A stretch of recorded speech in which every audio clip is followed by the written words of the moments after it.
we're hanging out a little bit. We're going to start game here in a couple of minutes. Got a few stragglers coming in. But, yeah, looking forward to picking things back up. The murder hobos were at work, so I'm excited to see where all this goes. I think there's going to be some hilarity ensuing today, hopefully. So, who are the murder hobos? I don't know. It couldn't be, I don't know, y'all, but no one would ever resume. I don't know. Miguelle's not a murder hobo. Not that he's aware of. But, you know, I think Al Capone would beg to differ. What? He scared me.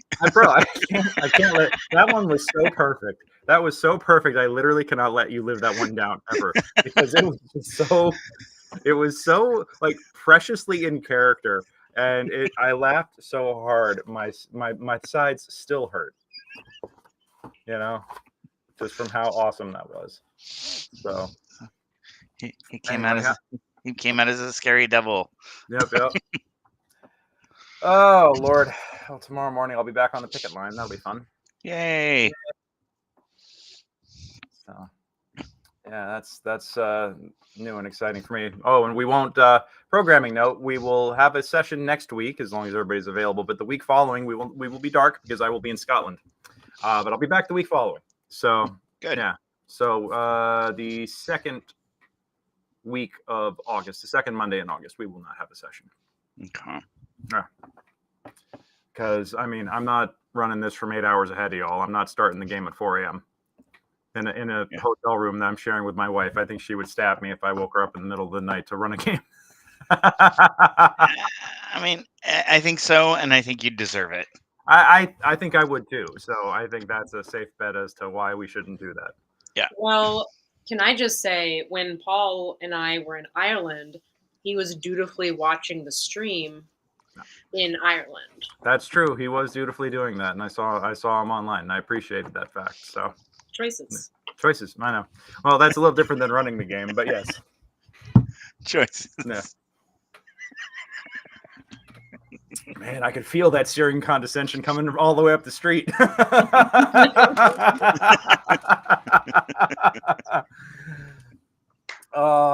Nat, how things been for you? The strike been giving you guys a hard time, or are you not affected by it much?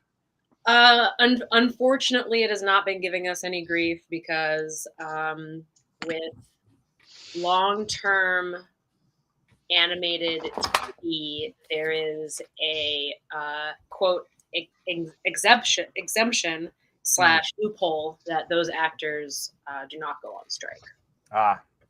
So interesting. Yeah.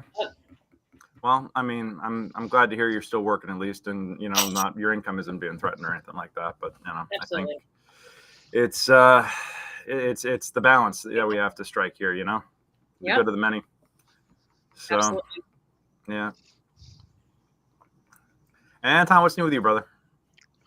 Not a lot. I mean, we've been working. That's it. You know, things are a little slow right now, but you know. Yeah. And there's Paul. Hey, did you get those egg shelled?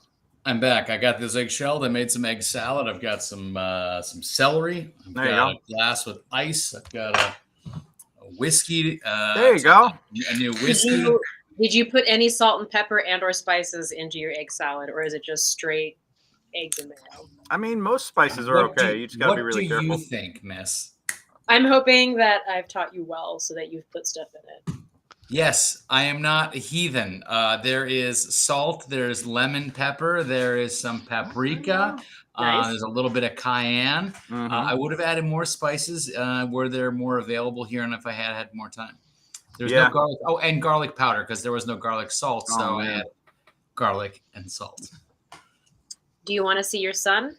I would love to see my son. Look at my son, brighter than the sun. Oh, hey, buddy. Oh, hey, Ren. Aww. That's a good boy. Good pupper. He's a boy. Who's a good pupper? Yay. Yep. Seriously, we're getting an increase in viewers just from having Ren on the screen here. He's got to be a regular guest now. You know, so just have a separate screen for the Greyhound cam. Yeah, the Greyhound cam. Yeah, and then I'll have the Bailey doesn't give a shit cam. You know, and it's just him on a shelf, like flapping his tail and ignoring us. You know. Let's go to. What do you think we should do, Renan? What do you think we should do, Bailey? Right. Right. Glad that's handled. Yep. There. Love it.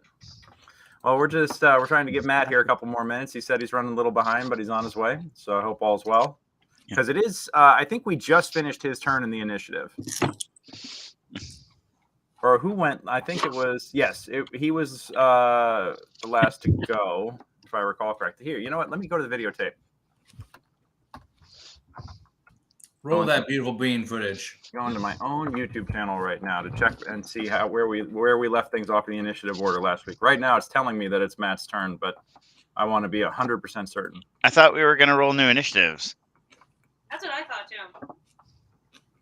But we ended it in the middle of a round. We ended last session in the middle of a round, I think. Let me. Okay. I thought we finished something and then enemy on enemy action was going on and we moved into position. I may be wrong. Yeah, I think we were still. It was. Matt stared into the darkness because he has. Yes. Oh yeah. Oh right, it's still his turn. Natalie had blasted. Yeah. Yep. It's still his turn. Yes. You stopped it before he acted. That's what it is. All right. So yeah, Matt is literally next act. So we.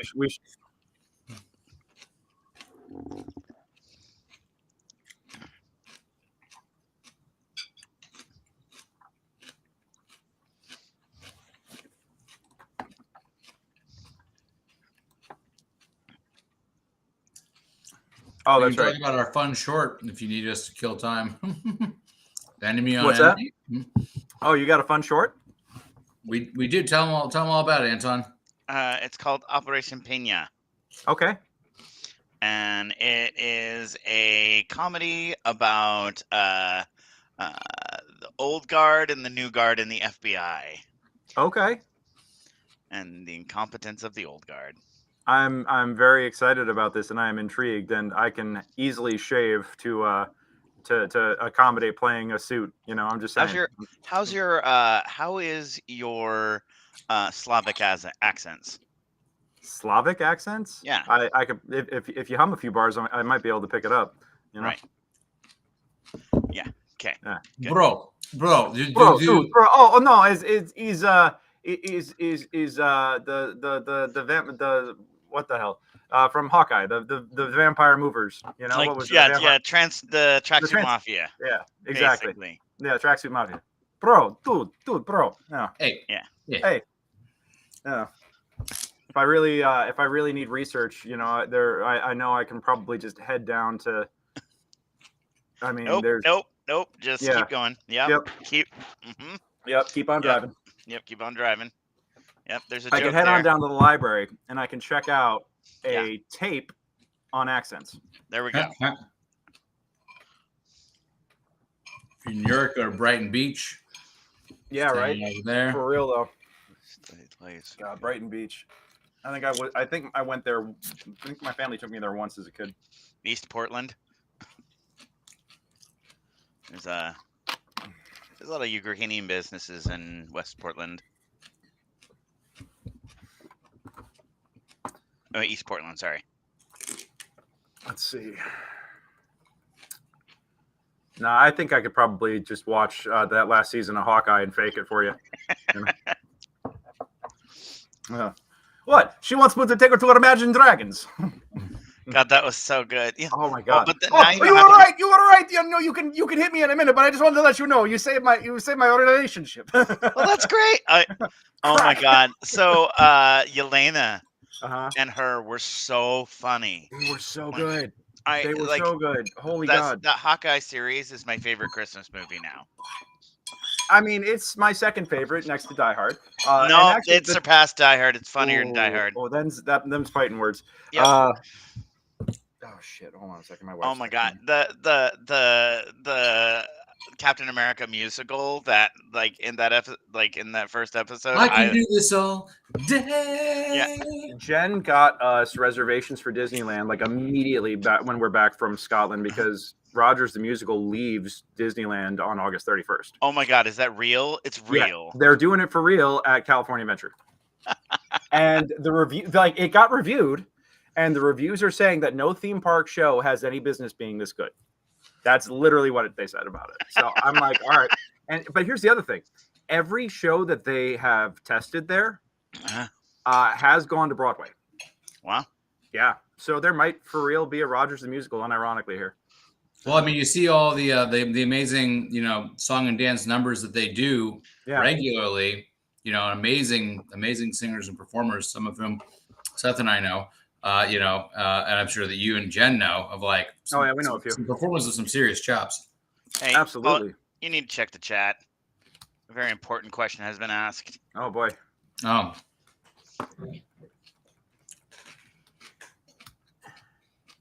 Yeah, your screen is. Oh, come back. That's a weird bottle for it. So this is a Widow Jane Applewood Rye. So it's a new. The Noisy Ninja. Lauren, are you here? Huh? I think Lauren is hanging out in the chat tonight. Yay! I didn't even get chat notifications. I'm so sorry. Hey! Yay! Heck yes. How are you, darling? It's good to see you. How's the family? How are your beautiful babies? Elle, do you want to hop on here real quick and just say hi? Yeah. Oh, yay! I feel you there. Congrats. Yeah. Here, hold on a second. I'm gonna. I keep expecting her to like respond instead of. Yeah, we miss you too. We miss you too, and trust me, these guys could use your help. Yeah. Like for real though. And I see Mikey liked it on Facebook. Yay, Mikey! Mikey's been working on stuff for some of the big boys in this space. Really happy for him. Yeah, for Candela Obscura. Yeah. I should have watched some of that. He's so talented. Yeah, I am very. Let's see. Oh shit! Hold on a second. And post. Really? That's how you're gonna do me? Okay, fine. Oh, I could just do this. Duh. Yeah. Oh well, they're in hell now, hun. Actually, you know what? I'm gonna message you on Facebook if you want to hop on real fast and join us on the stream and just say, hey, I know you may not be ready, but no camera ready, but no judgment. Like, feel free just to hop in and say hi. We'd just love to hear from you for real quick. I just sent it to you on Facebook if you want to hop on. We'll give you the full rundown.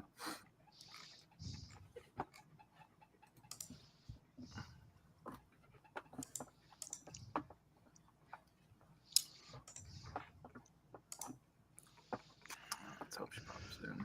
And again, we'll just keep tap dancing until Matt gets here since he's first to act. And I don't want to be botting two characters tonight. Has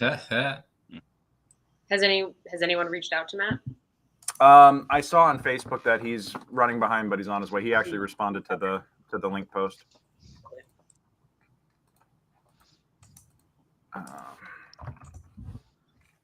All good though. It's nice just to hang out sometimes and just chill.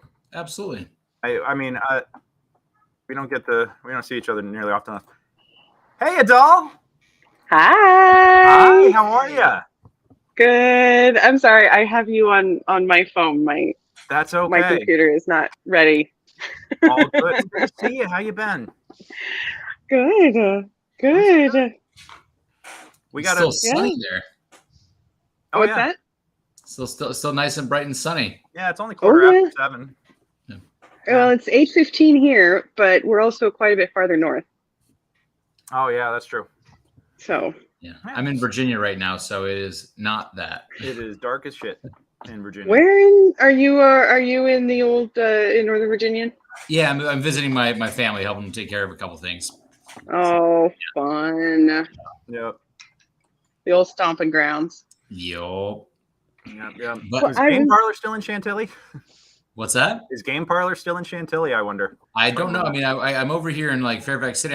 I went to go swing by the ABC store where I picked up the booze, and right there was a Games Workshop store. You know, it's about 1.5 miles from my parents' place. And I was like, I might have to swing back by there and just walk on in and see what they got. What's what?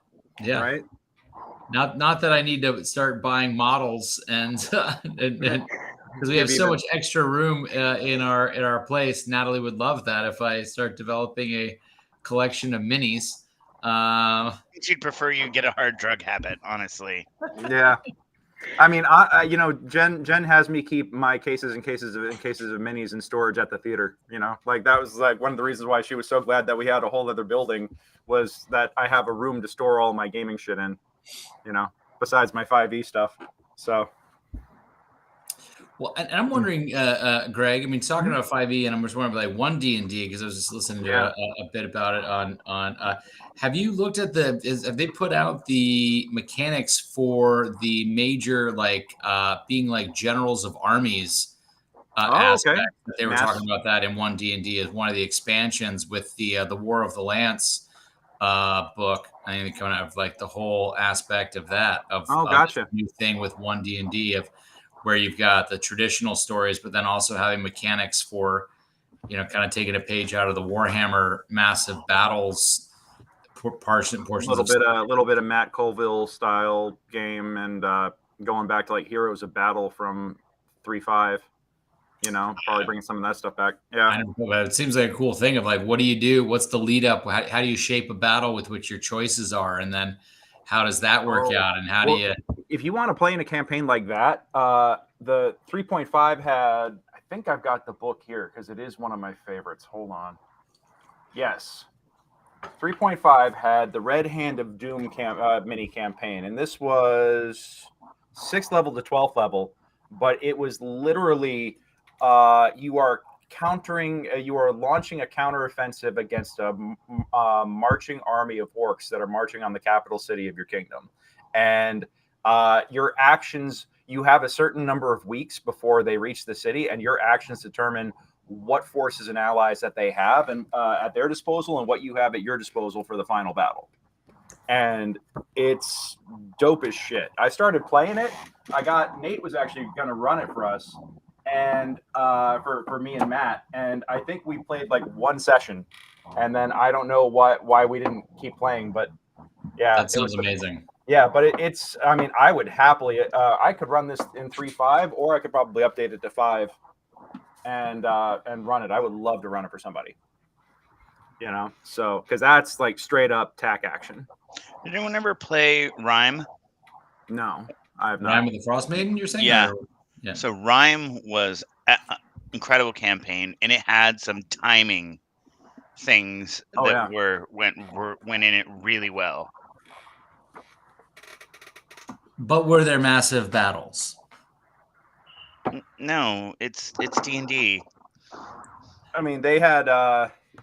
I do know, because Chris Perkins spoiled it for everybody at the panel that he ran at Comic-Con. I mean, spoiled it for a module that was released how long ago? But I mean, he did spoil that he basically ripped off Barrier Peaks with a lot of the content in it. So if you know Return to Barrier Peaks, you know a few things. But anyway, Lauren, you know, since we've got you here for a minute, like you're looking great. Family's good. Everything's good up where you're at. Yeah. Everybody's been doing great. Wes just turned 3. Oh wow! So we had a little party for him, and congrats.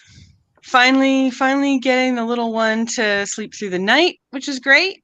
Yay! That's good stuff.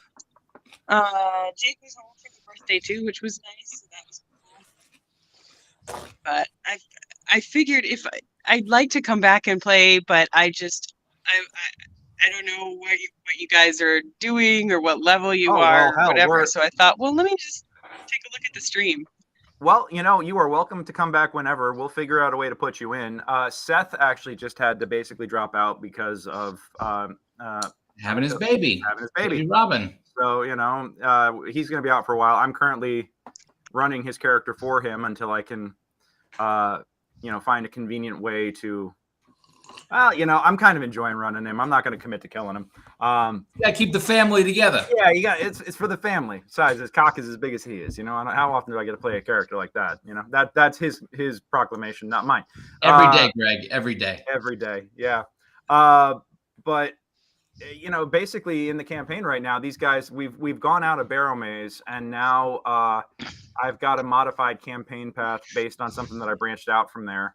And it's a little bit of Avernus with a few other things mixed in that are going to come down the pipe. And if June O'Malley wants to show back up at any point, she's more than welcome to do so. I would love to have you. So we'll just get you bumped up to level 6 and get you figured out, your abilities figured out, and I'll figure out a reason why you're in hell. So that sounds cool. Yeah. Well, we were in town, and the whole town got sucked into hell. So clearly, you were just catching up. And while we've been trying to take care of town, you were you're kicking ass in another part of town. Yeah. So, yeah. There you go. Easy sure. lemon squeezy. Yep. So anytime you want to hop back in, you just let us know and we'll make it happen. Okay. Okay, cool. And you're at level 6 now? Yeah, level 6. So yeah. Love to have you. And we could these guys could definitely use the arcane support, because I don't know about you, but Paul really doesn't know how to abuse the action economy or use any of his abilities or anything. I mean, like for real. So what you've missed is Greg loves to whinge about the minimal extra stuff that I can do. She was here for all that originally too, so that hasn't changed. As a dual class artificer. If anything, wizard. I will say that the whinging has toned down a little bit. A little bit.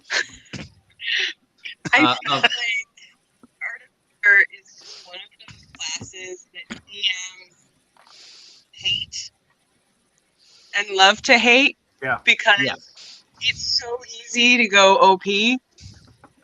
But if he wanted to be okay, he could just play Cleric. It's not that powerful. Like my homunculus servant can do a force blast of 1d8 if it hits. It's the equivalent of spiritual weapon. What's that? It's the equivalent of spiritual weapon, but ranged. My my wizard familiar. Yeah, granted. Now I can turn him into a flying owl of fire-breathing doom, but it's still not that much damage compared to... He's more prone to friendly fire than anything I can throw at him anyway, so... Exactly, yes. So, it's not that powerful. Yeah, I know. I got to break the balls a little bit just as I can. I mean, if I had gone straight wizard or sorcerer, I'd be chucking out way more damage at 6th level than this dual cast. That's fair. And I also have to give credit where credit is due. You are incredibly efficient when it is your turn, and I always appreciate that. So respect is given. Yeah. Is that what you appreciate about him? That's one of the things. Yeah, I actually do honestly mean that. Yes. So. He's a Letterkenny. That's what I appreciate about you. Oh, that's what you appreciate about? Oh God, I haven't seen Letterkenny. I got to get off. I have a list as long as my arm of shows I got to watch, and I just keep playing Fallout in my free time instead of watching television like I should for research. I really should do that. So which Fallout? I was in the middle of 4, but I got tired of doing settlements and doing, this settlement needs your help because Preston Garvey every 5 fucking minutes with that shit. Play too. Yeah, I'm actually in the middle of. I just started up New Vegas, so which according to a lot of folks is the best of the series. So Do you do mods? I don't. I got some mods for 4, and that makes it a hell of a lot of fun. I don't have any mods on New Vegas because I'm using it through the PlayStation Premium subscription, and they don't have any of the mods or the add-ons or the DLCs. And I just found that out now after I've already started, invested some time in that there's no DLC, and I'm like, oh fuck. Is Bethesda sponsoring this episode? It is not. All right, it's 7:25. Yes, it's true. It is 7:25. We should actually get on it. So welcome back, Matt. Yeah, Lauren, we love you, darling. We will, hang out, watch the stream if you want. I'll go ahead and take you out of here, though, just so we can get to work. But it's good to see you. So glad to have you here. And hi, and we miss you. Bring back Junie. And I'm so glad that I hopped on tonight. I'm going to try to come see if we can do this next week. Okay, cool. Be a little more prepared. Yeah. No worries. Well, watch tonight, and then we'll figure out a way to put you in for whenever you want. Okay. So, and awesome. Also, yeah, just a quick programming note for everybody. Once again, we will be playing next week, provided everybody's available. But the week following, I'm going to be in Scotland, so there will be no session on Monday, August 14th, because I'm not going to be running a game 8 hours ahead. Scotland. Okay. So, yeah. Solution to that problem, Greg, is that you take us with you to Scotland and we play in one of the many castles available there. You know, I have applied your private jet, Greg, but you keep not inviting us on your private jet, and I think it's pretty kind of rude. It's all that theater producer money that I'm sitting on, you know, and that equity is accusing me of hoarding, you know. It's all the money I've made producing small theater in LA that I'm just holding on to and sinking into private jets and submarine trips, you know. So all that Bob Iger money. Yep. Me and Bob. All right, well, I will let you guys get to it, and hopefully I will see you next week. Yeah. Yay! So we can be turtles and a half elf again. Yay! Turtle power. Awesome. Oh, it's good to see her. I'm so glad she's doing well. Agreed. And, yeah. Awesome.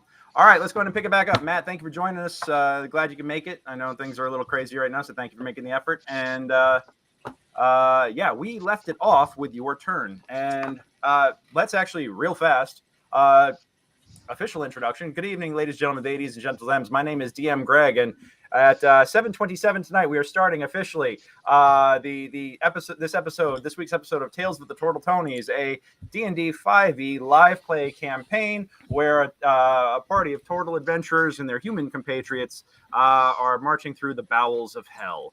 And we're here for all kinds of insanity and chicanery and all kinds of other, $5 words worth of excitement.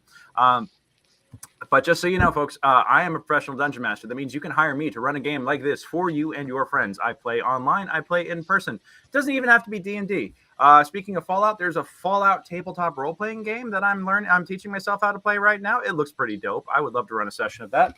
And also in non-tabletop gaming news, I picked this up at Comic-Con, guys. This is D&D Trivial Pursuit. We might have to have a very special episode one night where we play this and just see how this goes. So this will be a good time. I'm very, very excited for that. The Ultimate Edition, by the way. So apparently it gets real deep cuts with the nerdiness. Yeah. So anyhow, if you want to book me to run a game like this, go to secretsofthebarrowmaze.com and you can message me through there. Or shoot me a message here through YouTube or whatever social network that you're currently watching me on. And yeah, that's it for me. Let's go ahead and introduce everybody else real fast, and we will get. Oh, don't focus on me. We'll get into the game tonight. So let's go ahead and start off with Matt. Yes, I'm Matt. I'm playing Casan, Jonar, a warrior, warlock, hexblade, badass murder hobo with a heart of gold that is potentially about to be turned into a demon pincushion after I swept back the cloak on a giant scorpion, and who knows what the hell else is in front of me.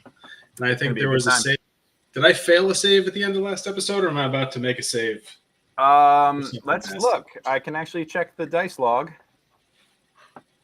You have no active conditions. You failed the religion check, but you made your con save, so you do not take the. You're not. You started off in the stinking cloud, and then you got, or the cloud kill, and then you got out of it, as I recall.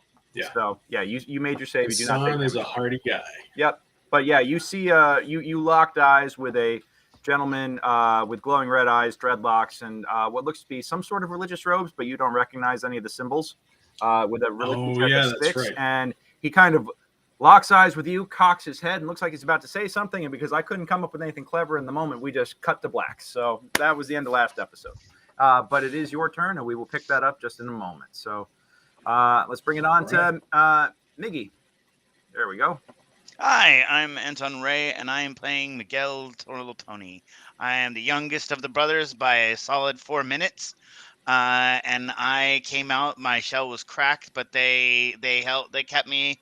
They helped me through childhood and everything, and it really kept me along. And now my big heroic brothers do big great things, and I feed them good food, and I keep them all keep them all healthy so they can do big crazy things, and especially my cousin Vicki, who's scary and the greatest hero of all. All right, let's go on and bring it over to Paulie. Hey there, I'm Paul Masterson, but in this world, I'm Anthony, Tony the Tool Boy, Tortletoni. I'm the brother that builds stuff and blows stuff up. I'm a dual class Artificer and Wizard, which means I do both the magic and the gearhead stuff. Yeah, love my cousins, love my brothers, and love making the world a little bit better. And if we gotta punch people in the snot boxes, we do it.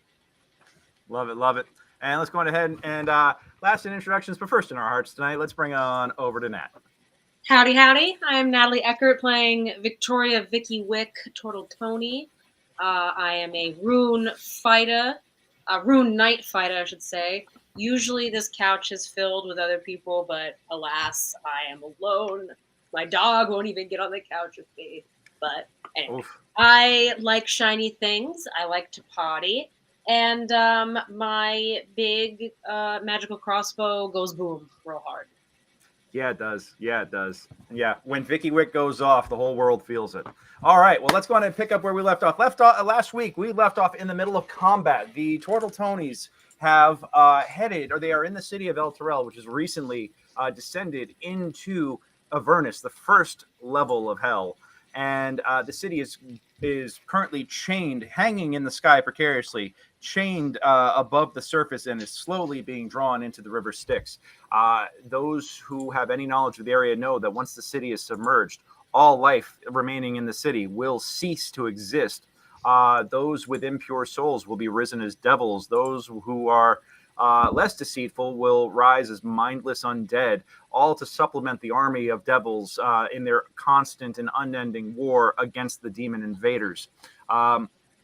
This ongoing blood war has been going for centuries and has generally been at a stalemate. But Zariel, the general of the devil armies, is hoping that a fresh injection of another several 100,000 people as fresh shock troops will help turn the tide, or at least stem it temporarily. But the party here has other plans, and they've been working with the survivors of the fall of the city in cross dimension they've been working with the survivors in organizing a rescue effort for those who survived, gathering everybody and getting them into secure places, securing food, securing water, the basic hierarchy of needs. And now they are working on trying to figure out a way to get the city plane shifted back to its rightful position on the material plane.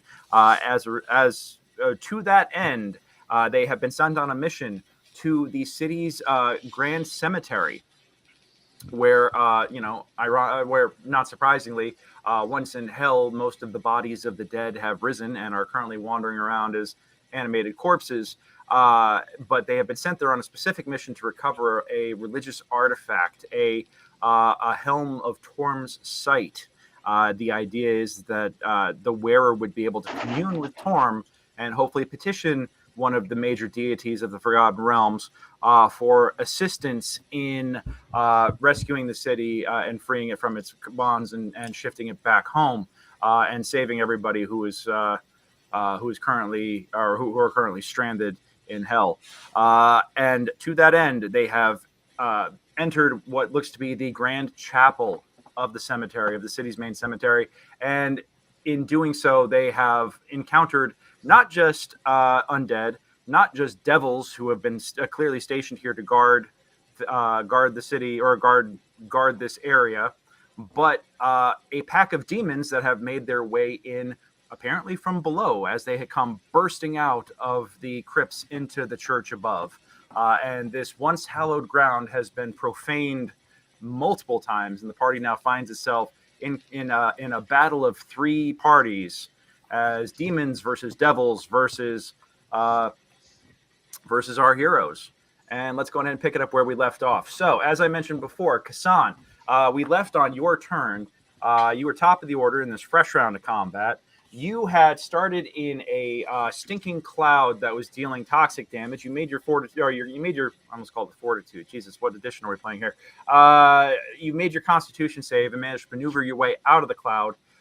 And due to your Warlock's Devil's Sight, you are able, Devil's Sight, not ironic, or totally apropos here, not ironic at all. You are able to pierce the magical darkness that one of the other parties has cast in the central room, and you are able to lock eyes with. You are able to see through the magical darkness and lock eyes with what looks to be a leader of one of these parties.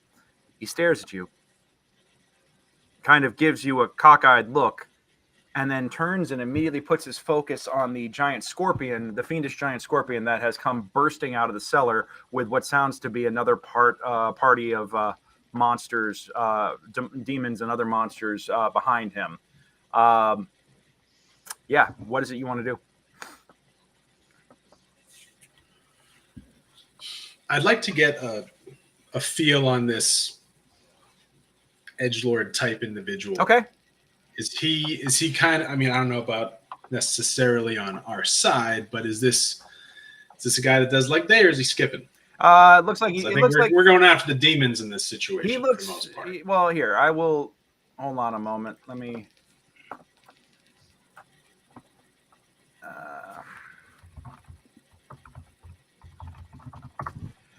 Hold on. Here we go. You know what? Normally, this gives me the option to display things. Oh, there we go. Display in virtual tabletop. Perfect. Okay. So let me show you this guy. Here is your guy. He is currently staring at you. You do see that he does seem to have religious vestments. The gold plates on his chest and arms bear a symbol, one that seems familiar to you, but you can't recognize it right off. It also seems to be, and perhaps why it doesn't seem right off. It's kind of tough to tell through the magical darkness, but it appears like there's deep scratches on the symbols, as if something was scratched out or something new was scratched over it. Okay. Yes. It's kind of like a profaned religious symbol. Yes. That's you get that impression that whoever he's wearing, it looks like he is done some It's heavy so customization last to it. season. Yeah, exactly. Yeah. Okay. Yeah. Cool.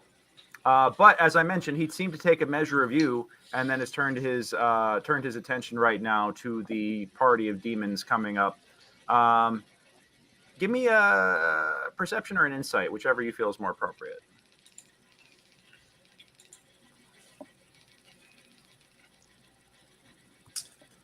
I'm gonna try a perception. Okay.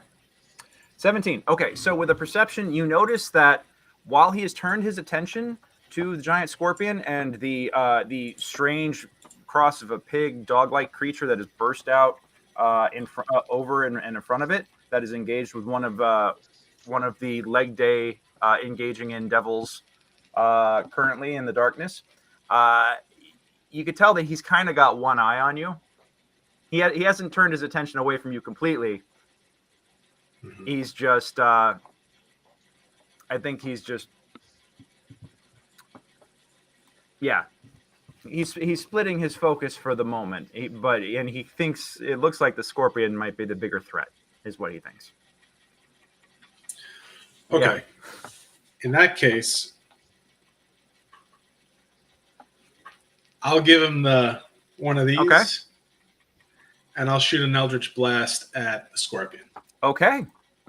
Cool. All right, go on ahead and I'm just gonna shoot two Eldritch Blasts. You're gonna I'm go rolling double blasts. You're gonna go full pew pew on this. All right, let's do it.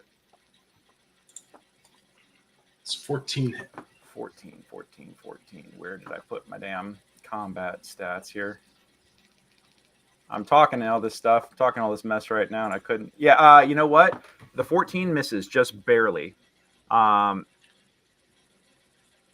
The scorpion was there a moment before, and it just kind of rears back as it is trying to get around and through the staircase here. And as it moves, your blast just goes right into the ground directly in front of it. So that's blast number one. How blast number two. Let's see if there's any better. 20. Oh yeah, a little bit better. Hit. Yep. You definitely got all that. All right. So we're looking at 10 plus 10, so 24 damage. 24 damage. Whew. All right. Casan awoke and chose violence today. Yeah, you actually blasted right Double in the face, tap. and it actually whips. Let me not knock my headphones off, but it whips its head around as its head snaps back, concussed, and then it comes back, shakes it off, and it's kind of it looks like it's now oozing all kinds of fluids, perhaps blood, venom. You're not quite entirely sure what could be coming out of its facial area, but yeah, you have definitely done some damage. So, yeah. Hey, Jules. Wave hello. Good to see you. Tell them I miss them. They can hear you. Oh, play on, play hard. Hey, let's see the ring. Let's see the ring. They want to see the ring. Let's see how your man did. Ooh. Wait, where's the? Yeah, there. Yeah. Yay. Very nice. Very nice. Congrats. Yeah. Yes, I'm the one who lucked out. I got this guy. Aw. I was gonna say it was clearly the other way around. All right, have fun, guys. All right. Yay. That's awesome. Alrighty. Okay, yeah. So you snap the you blast the giant scorpion. You pew once into the ground, almost like a warning shot, and then you set it up just perfectly where you blast it right between the eyes. It is still standing, but it is clearly stunned and not doing well. That is your move. That is your action. Is there anything else that you want to do? You said how many demon threats are there? Demon threats? For the moment, you could see 2. Your perception was actually more on the gentleman than anything else coming up, but you can hear what sounds like a cross between a hog squealing and a chainsaw, like numerous echoing reverberations of that coming up from behind the scorpion. So clearly, it has friends. Can I get a beat on maybe who cast the darkness spell? As well, I can see through it. Yeah, you know what? You can see that the... Give me an insight check on that, because you didn't have line of sight on any on the individual when they popped it off. Yeah, so you don't... You're not quite sure which. Okay. Yeah. Okay. Is there any way you can show me what's under the black tiles for darkness in case I want to move around? Because I might want to enter the room, but it depends on... Hold on. Can I do that? Dynamic lighting. Depends on the shenanigans in front of me. You know what? I'm going to give you 120 feet of night vision. And let's see how that does. Does that help? Nope. No? No, still got a big black square in the center there. Shit. Oh, you know what? Because I think I made it permanent darkness. I will say this. I'm going to message you real fast what it is that you see in that cloud of darkness. Okay. And then we'll take it from there. So how can it's probably safe to say that I'm not going to go charging in. No, you definitely won't, because it looks like some Frankie backup.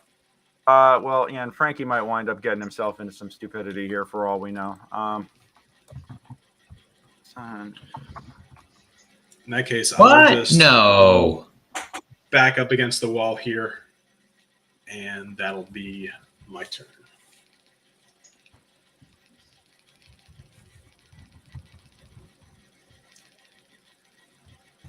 All right. I just sent you what you see in Roll20. Okay, cool. Let's go on and pick it up from there. That means it is dead. Oh, alive. Okay. Yeah, you know what? Yes. I don't want to. We'll deal with that in a minute. I should actually put that on so everybody can see what the hell's going on here.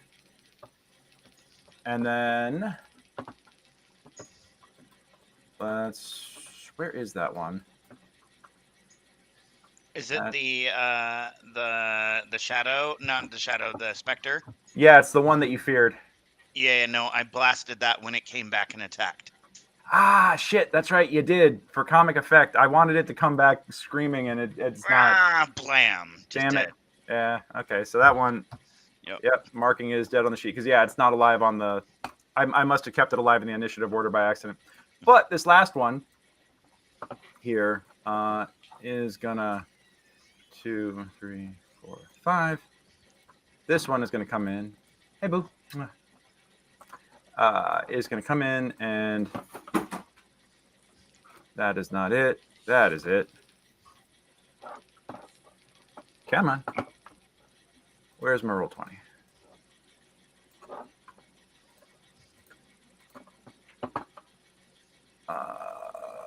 That's not it. That's not it. Shit, this is too many things for me to keep track of.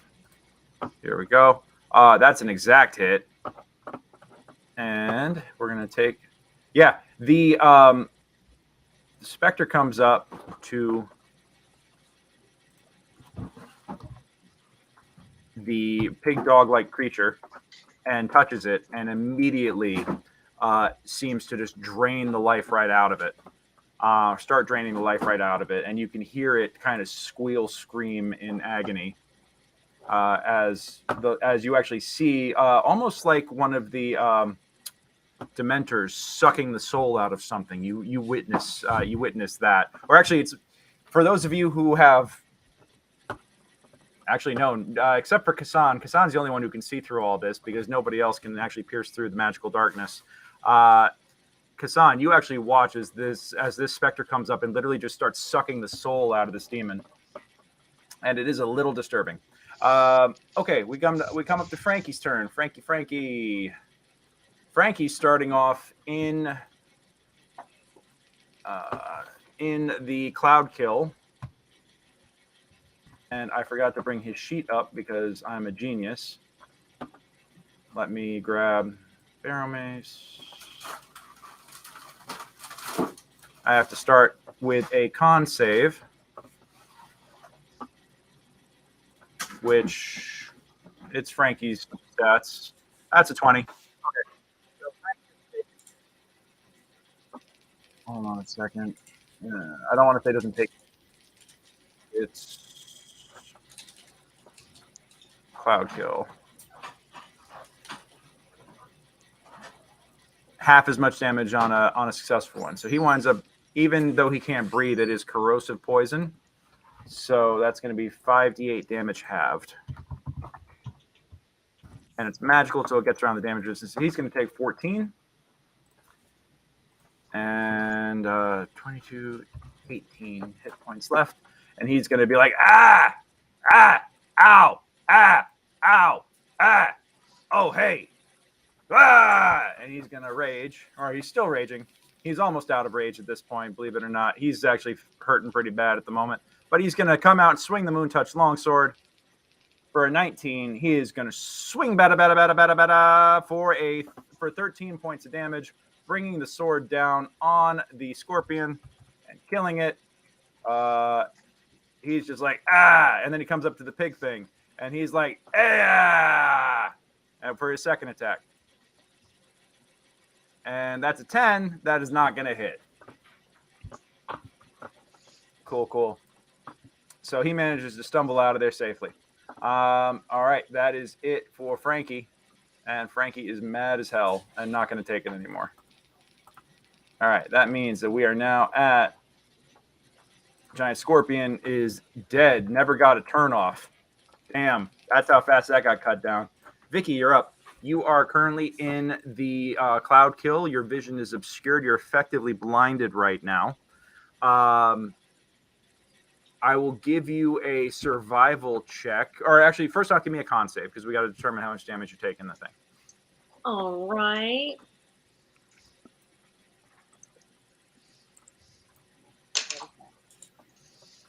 Did it roll? I don't think it rolled. All right, let me click it again. There it goes. All right, 17 is good enough to make the save. So you're going to take half of 5d8. That is 18. So you're going to take 9 points of damage, 9 points of poison. All right. I'll deal with that And here. then now can I try to get out of the cloud? Yes. Yeah, you actually, I'm going to say that you know. Give me a wisdom check real fast. Wisdom or survival, whichever is better for you.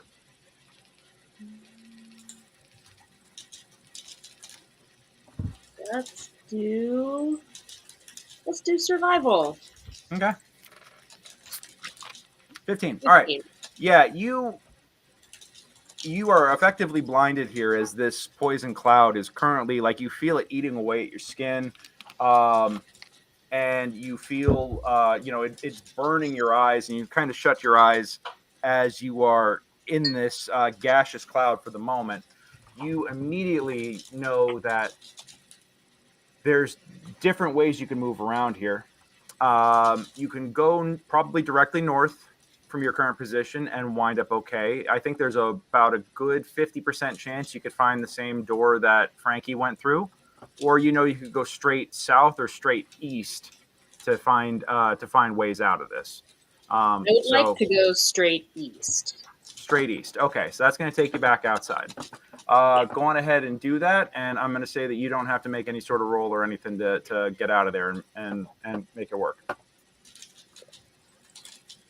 Okay.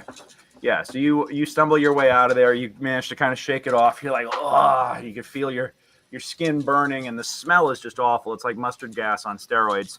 And you get outside, you start breathing again, and you kind of like just you open up your water bottle and just start giving yourself a quick Italian shower here, just to be like, just to at least get the stuff off.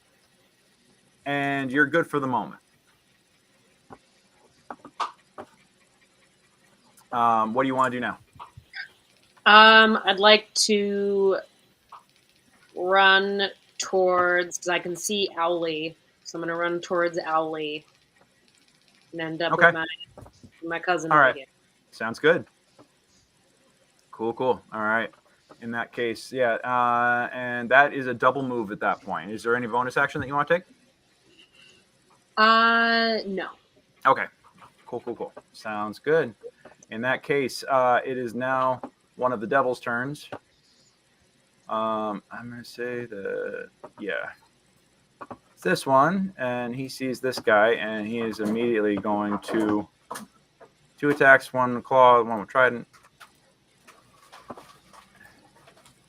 A 12 is going to miss, but the 20 is going to hit, and that is for 17 damage total. So that means this guy is now out. And toast. And I'm going to.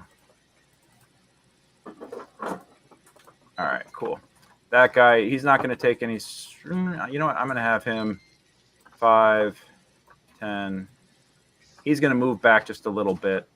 Kind of give himself some room here.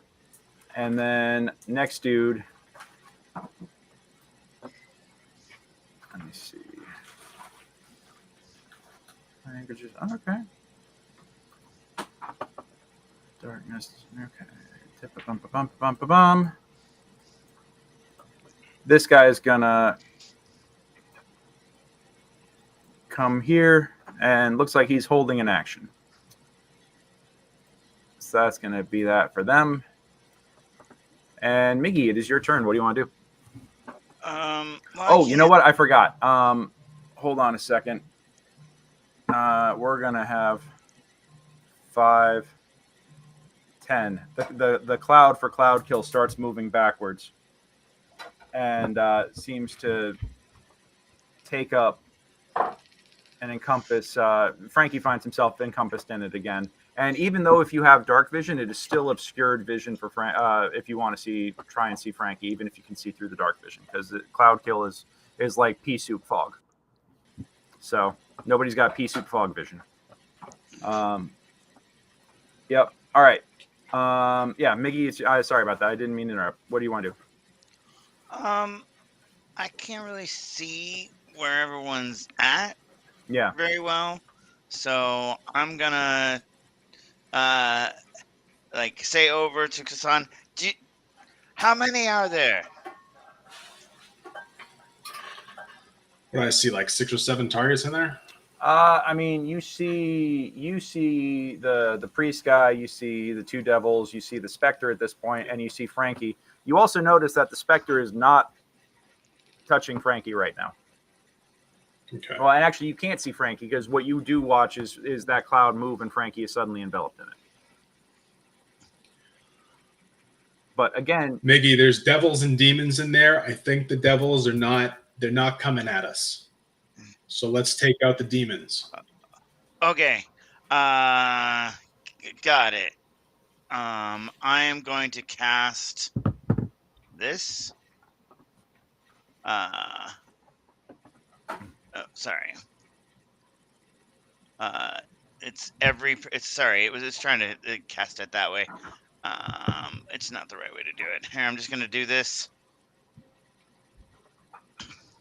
Spirit Guardians. I summon up the spirits of this place that were laid to rest and call them to help us to fight all the invaders. I choose everyone who is a Tortletoni, Casan, Owly, and you know, because Tiny Tony is a Tortletoni, right? As far as he's concerned. So those are the people that will be left alone by these spirits. Everyone else will not. Okay. And so then I go 1, 2. Is anyone within 15 feet of me? Let me see. I didn't see where you wound up. Oh, there you go. Yes, one of the devils is within 15 feet of you. Okay, he takes. That's the first time he's been within. He takes 3d8 radiant damage. Okay. Go on ahead and roll it. Miggy. 9 radiant. Okay, hold on. Let me just see. Okay. They are not magical effects. They're immune to poison. Okay, he just takes normal damage from that. And okay. So that is my. Okay. 75. I'm not done my move yet. Sorry. Got it. Okay, no worries. I'm all right. I'm just gonna do it this way. Yep. Sorry. I can't grab my token for some reason. Oh, right probably because you're. Okay, can you ping me where you want to wind up? I want to go here. It's not pinging for some reason. Hold on. Is it on pan view? That might be it.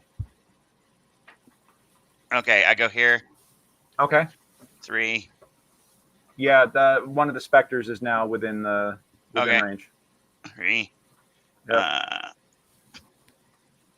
17 radiant. Woo! Boom. Yeah, you. That's a smite. So then I went. That's 3. I could see the cloud. I don't want to charge over there much anymore. So then I'm gonna fall back behind the wall and let this be a 1, 2, 3. Let us be it's a circle that's protecting us. Okay. Yep. Copy that. Priest guy did not like that. Yeah. Yeah. Not that I'd expect you to be concerned, but he did not like that. So. Okay. You can hear.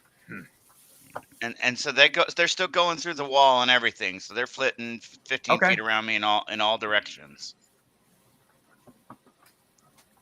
Sounds good. And if you start your turn, you are now on the other side of that wall. All right. Yep.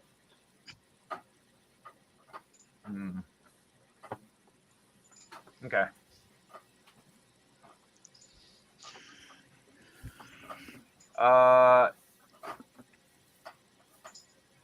Let's see. Did I nuke that specter? You hit it real bad, but you didn't nuke it. Okay. It's still got a little fight left in it.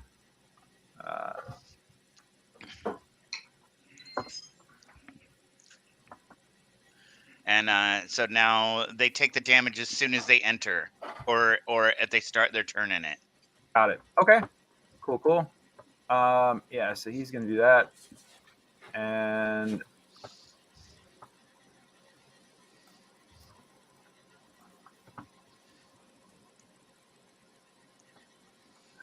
Cool. Tony, you're up. Okay, I'm trying to remember. I think Dragon's Breath dropped, right? Like there was a brief interlude, stuff happened. I think so, yeah. Yeah. Okay. Let's just say yes, because I don't want to have to go back to the videotape on that. Yeah, because we had 10 rounds and then this all started, right? We kind of popped in and then everything kind of popped off. Yep. Yeah, we were slowly. It was somebody moved back the curtain. I forget how we moved back the curtain. Yeah, that all tracks. Okay, So I think I'm hearing a whole lot of commotion in there, right? I see Miggy be like, okay, he's got his spirit warriors jacking stuff up, but I can't see into this magical darkness, right? Correct. Okay. So, oh, you know what? Hold on a second. I have to remember. I have to make a save.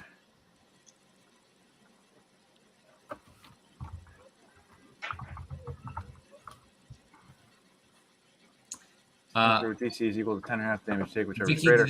Did that damage burn through your temp HPs? Yeah. And how about you, Casan? You still got your temp HPs, or where you at? You got 3? Okay. 3 temp HPs left. Okay. And how you doing, Miggy? I got 11.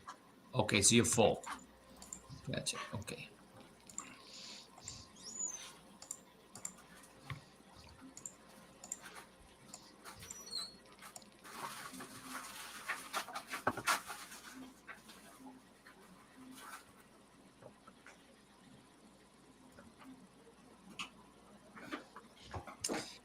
GM, I have a question. So for the GM question, can you use an action to complete an action that's usually a bonus action in time, or can you only use a bonus action for a bonus action? I would say, yeah. By the way, the darkness goes away.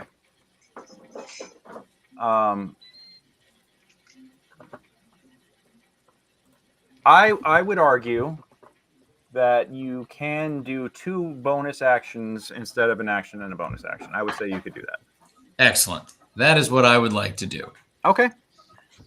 So first thing I'm going to do is I'm going to look at, I see people a little bit busted up and all this stuff is going, and I scream, I don't know who you motherfuckers are, but you're fucking with the wrong people. You don't fuck with the Tortletonis. And I pulse my protector cannon to get some extra temp HPs to my family, because it's all about family. So if you have less than 8, you now have 8. So I can see these guys in there now, right? Yeah. Yeah, you could see the Mezzoloth, you could see the Spectre, you can see the 2 Mezzoloths and the Spectre. Although you hear Frankie like coughing and oh my god, it burns. You hear that coming from inside that stink cloud, and you still hear the barking of these monsters down in the stairs. What are the Mezzoloths? Have we gotten a description of them? Mezzoloths. These guys don't skip leg day. That's what they look like. They are clearly devilish. They are Yugoloth variety of devils. If you guys want, you can make an Arcana or Religion check, and I can give you a little something about them.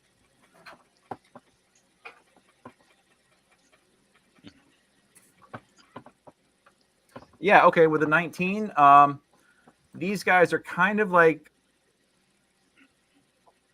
I would say that they're like low-ranking devils. They're like little minions, mostly stab first, ask questions later kind of foot soldiers. That they're not terribly bright, and that they also have the ability to teleport, and they have some innate magical abilities. Yeah. All right, and sorry, go on. I'm sorry, what was that? No, and this curtain here is back, right? That curtain is currently back. Yeah, that's why that's why you guys can see through it now. Yeah. Okay. So I think, let's see, did I use that spell slot? So I touch Owly, who's sitting in front of my Tiny Tony and Owly are on their little ledge on the shield. I give Owly a little tap. I give him Dragon's Breath for acid. Okay. I am going to step back a little bit here. And I'm going to have Owly just pop forward and then pop back behind the shield, and he is going to hit that Mezzoloth. This guy, Let's see. And he is one. No, he's not close enough to the other. With a Dex 14 save for half. Dragon Breath. Cool. Just clarifying that you guys have decided to attack the devils, yes? Well, the thing seems to be surging forward, right? No, well, the Mesoloths are devils. The Dretches, who are literally last to act in the round, are demons. And the priest guy is seemingly with the devils. All right. Out of game huddle. We are for the devils are Law and Order. That's who we're with. That's. But we're for none of these guys. We don't want either of these guys. The devils want to put us in the river Styx. The demons want to eat our heads. So, battle of you're just taking on all comers then. Got it. We're Team City. I got you. Got it. Okay. No enemy of my enemy this round. It takes longer to drown us in the river and to take us to the river than to eat our head here. So, I mean, I'm just saying that. I mean, you guys have already kind of blown it because Miggy went in with the spiritual guardians and started smacking guys. So, but I'm just clarifying that when the devils turn on you, I don't want anybody being like, what do you mean? So, all I'm saying. I think crystal clear. I think we're taking all comers right now. Got it. All right. That's all I needed to know. Weapons free. Let's go. Yeah. I think we're saying if you don't want to step to this, you better step back. All right. Well, he failed his saving throw, the Mesoloth. And I am... And what kind of... That's Dragon's Breath? I have selected acid. Acid. Yes. You bathe, Owly comes up, flies up, and literally just barfs acid all over this guy. He kind of looks up quizzically at you and then proceeds to lather up and shower in it. And then just kind of like, he's like kind of points to be like, can you get me behind the horn? You know, and apparently suffers no ill effects whatsoever. I don't like this guy. Yeah. Stop using acid down here. It's not effective. I think it was before. I think it was quite effective before, wasn't it? It depends on who you're dealing with. Yeah. Yeah. It was effective on those shadows. Those things usually are much more resistant to fire. Yeah. Fire, ice. Unfortunately, I can't do radiant with Dragon's Breath, which is ridiculous. I mean, it's literal dragon fire, not holy light, you know, so. Hey, there's holy dragons. Yeah, there are, but that's not what you're channeling when you do that. So, you know, don't take it up with me. Take it up with your patron dragons being like, hey, why can't you be more beatific and stuff? You know, come on. Yeah. You're not wrong. Yeah. All right. Those are my action, my bonus action. I reserve. I've done my movement. Onward we go. Excellent. All right. That guy is dead. All right. So these guys, what is their speed? Oh, 20 feet. Are you fucking kidding me? All right. Son of a bitch. All right. And he's going to... Oh, hey, fresh meat. 3, 4.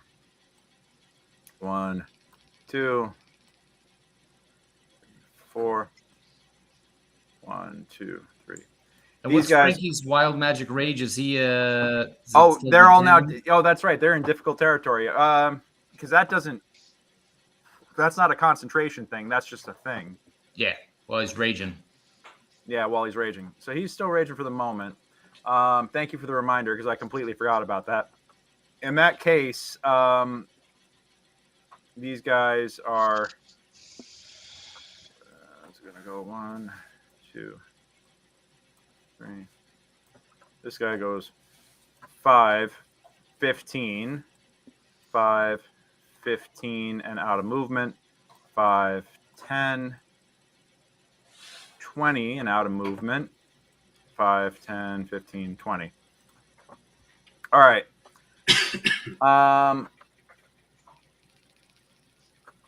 Let's see. I'm going to have...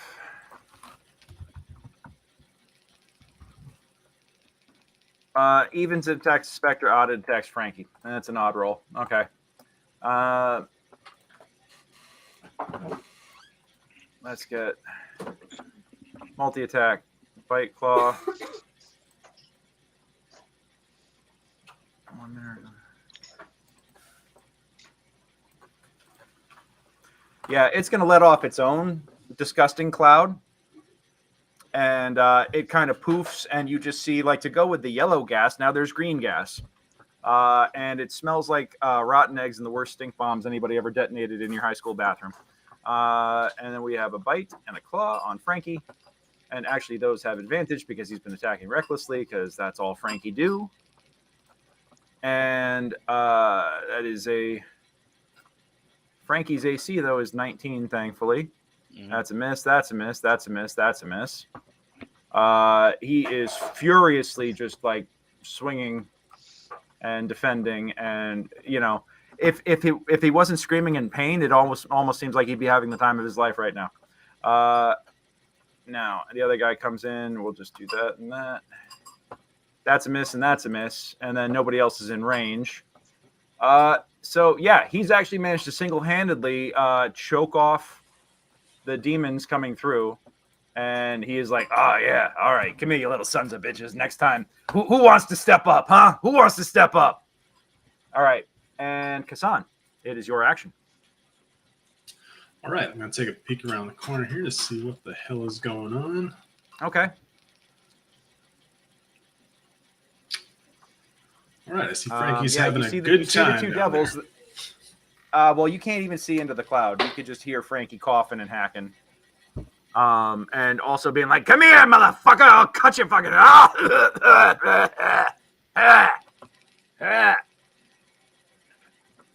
Yeah.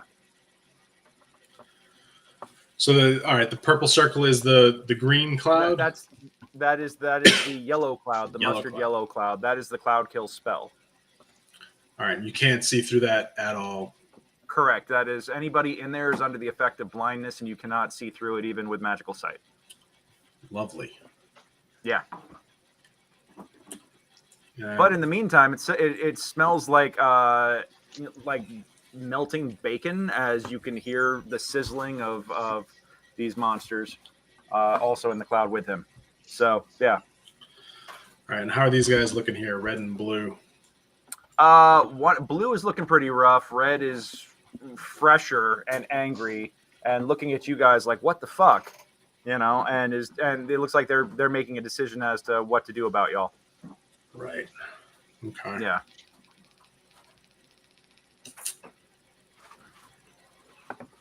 And the priest guy is nowhere to be found? Not that you know of. No.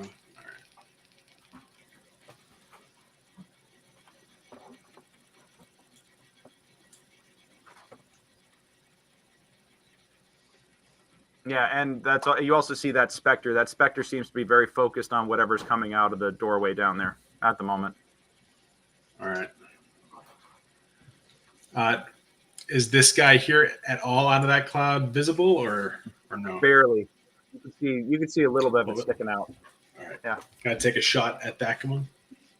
Okay. Go for it. If you miss by 10 or more, there's a risk you're going to hit Frankie or the specter. Okay. Just letting you know. Let's roll the dice. 12. Because that's what we came here for. All right. AC is 11. That's a hit. All right. Roll your damage. First one up. Take all that 1 force damage. Yes. Yeah, it's more of a graze at that point. You were looking at it and you're like, okay, I think I got this guy. All right. And you think you got him lined up, and it's just not quite enough. But all right. 13 hits. For 3. Yep. Tripled my damage output on that one. All right. I mean, dude, you know, warlocks are broken is all I'm saying. Yeah. You know, that kind of DPS at this point, it's sick. I understand why everyone wants Eldritch Blast. Yeah. Guys, warlocks want only one thing, and it's fucking disgusting. Yep. Is all I'm saying. All right. All right. Let me see. I'll move back to here, and that'll do it. All right. Cool. Let's see. Spectre. This guy. Yeah.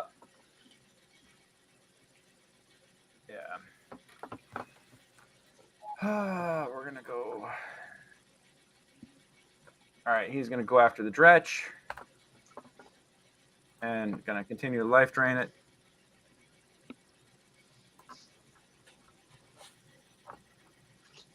And the Dretch is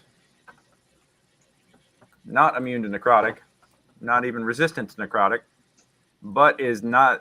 But the attack misses. Okay, so that's it for that guy. Let's go on ahead and bring it down to Frankie. Frankie has to do another saving throw, and is not happy about it.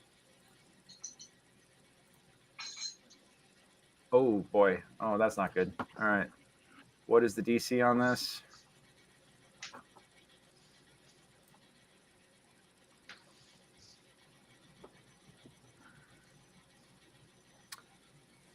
Oh, okay. Well, you know what? Even with a 12, he made the save. So that's awesome. He's just going to take half of 5d8. Comes out to 10 points of damage. It's magical, so his rage does not stop it, unfortunately. But halved is still pretty good. We'll take that.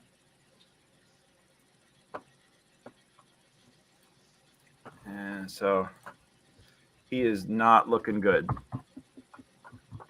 And okay, he's gonna I think what he's gonna do is he is going to attack this guy and try to finish him off. And he's gonna have this. He'll go reckless, but he's gonna have disadvantage because he's also technically blind. So it's just gonna even it out. 1 natural 20. Even a blind squirrel gets a nut sometimes. Hey, that's like Frankie's. Yeah, it's a motto right there. Yep. So that's gonna be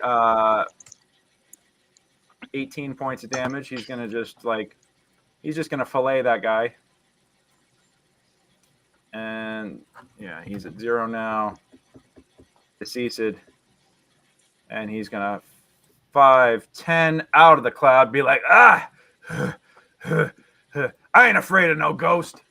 And not knowing that the ghosts are supposed to be allies, he's now gonna, or thought that, not even knowing that they could potentially be allies, he's gonna recklessly attack it. Yeah. For 19. That makes sense. Yeah.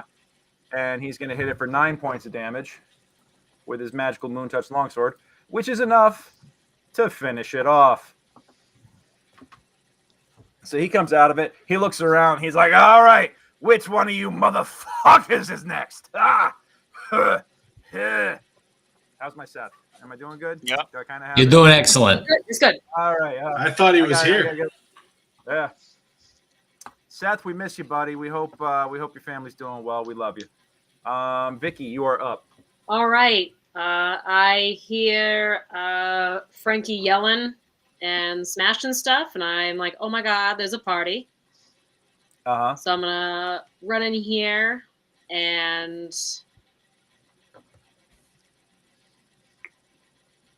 I see this this red scary looking guy in front of me. Red dot? Okay. Red dot, and I'm gonna hit him. Okay. If I can get.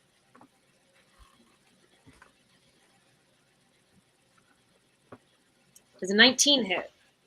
19 does hit just barely. Okay. And so that's for 9 points of damage. And then I'm going to quickly shoot off another one. 21 hit, I'm assuming. 21 hit. For another 9 of damage, please. Copy that. And that'll be my turn. Okay. Cool. So that's going to be 18 points of damage on this guy. Boom. All right. Yeah, definitely not happy with that. His turn now. He's going to turn. And he is going to, now that he doesn't have to maintain darkness anymore, he is going to set off his own version of a fetid cloud. And he's going to center it right over here. Jesus. Yep. Yeah, a giant. How many 4th level spells are we getting hit with right now? Well, let's see. These guys can each do darkness and another effect twice a day, and they can each do cloud kill once a day. Yeah. So, yeah. So that's it. And then he's gonna. Let's see. Why don't you choose within range? Last time, yeah. And then he's gonna. You guys don't know what happened to him at that point. And then it's gonna be time for the next guy. Next guy is gonna. Oh God, do I fuck Frankie or do I fuck Miggy? All right, I have to roll this. I have to roll this off. Evens, it's Miggy. Odds, it's Frankie. That's evens. 5, 10.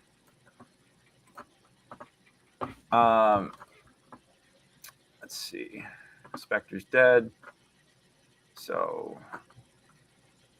and then this guy is also going to bloop, and we're gonna 10, 15.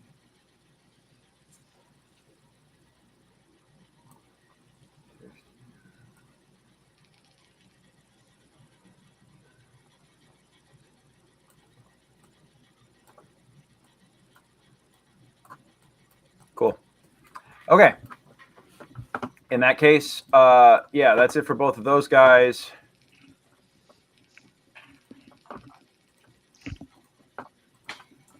And there's my encounter.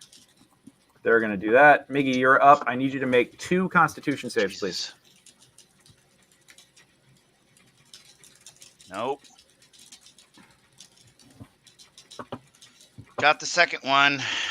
All right, second one works. So I'd like to inspiration the first one. Go for it. Nope. Nope. Okay. Okay. All right, you're going to take 25 poison right out the gate. Yeah. And then another 10 poison on top of that. So a total of 35 poison between the two. Yeah.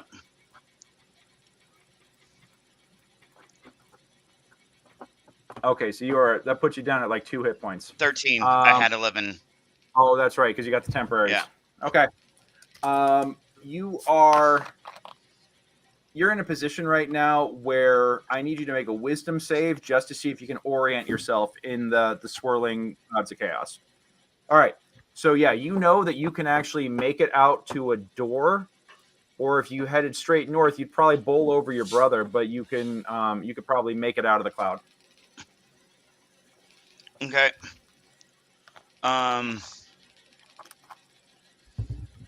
You could go straight east. Safest bets are straight east or straight north. All right, I'm gonna try and make survival to orient to remember what to navigate. Well, that's what your wisdom save was for in my book. So you got 22. You know the exits. Okay. All right. Well, then I'm gonna go around that corner. I'm gonna go here. 1, 2, 3, 4, 5, 6, and then and then I'm going to shell. Okay, so yeah, you come into the center of the room, you stumble out of it, hacking and coughing, and then you fall to the ground and go to shell, and you can just feel your skin melting. As you come out of this, it's just so corrosive. Oh, sorry. Before I go to shell, I wanted to throw a healing word on Frankie. Take inspiration for the selfless healing. It's not much. It's 5 points, but hey, you know what? For a barbarian, that counts as 10. Okay, and then I go to shell right there. Oh, I gotta. Yeah. Hold on. Yeah. Okay, go ahead. Yeah, that's my turn.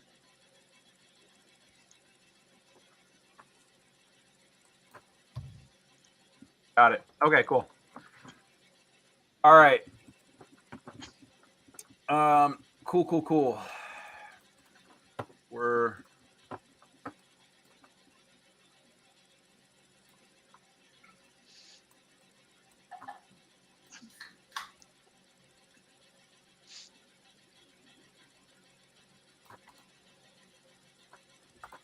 Okay.